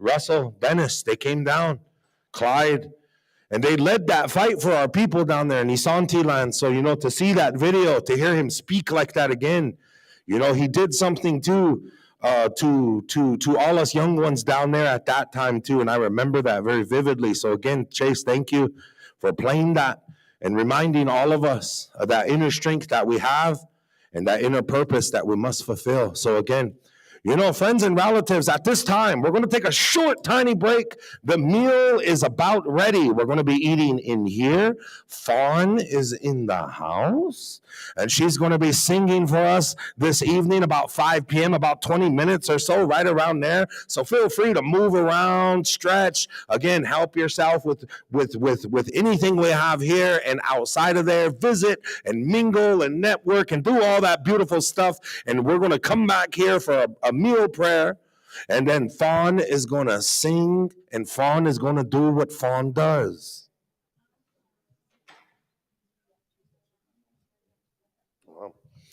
And again, after the live performances tonight, once we kind of wrap up our evening meal, our dinner, our supper, right next door, right here, is going to be the hand drum contest. And there are singers standing around with their drum bags outside. I've already seen it. He has seen it. But again, friends and relatives, again, and we're going to take a short break, and we're going to enjoy a meal.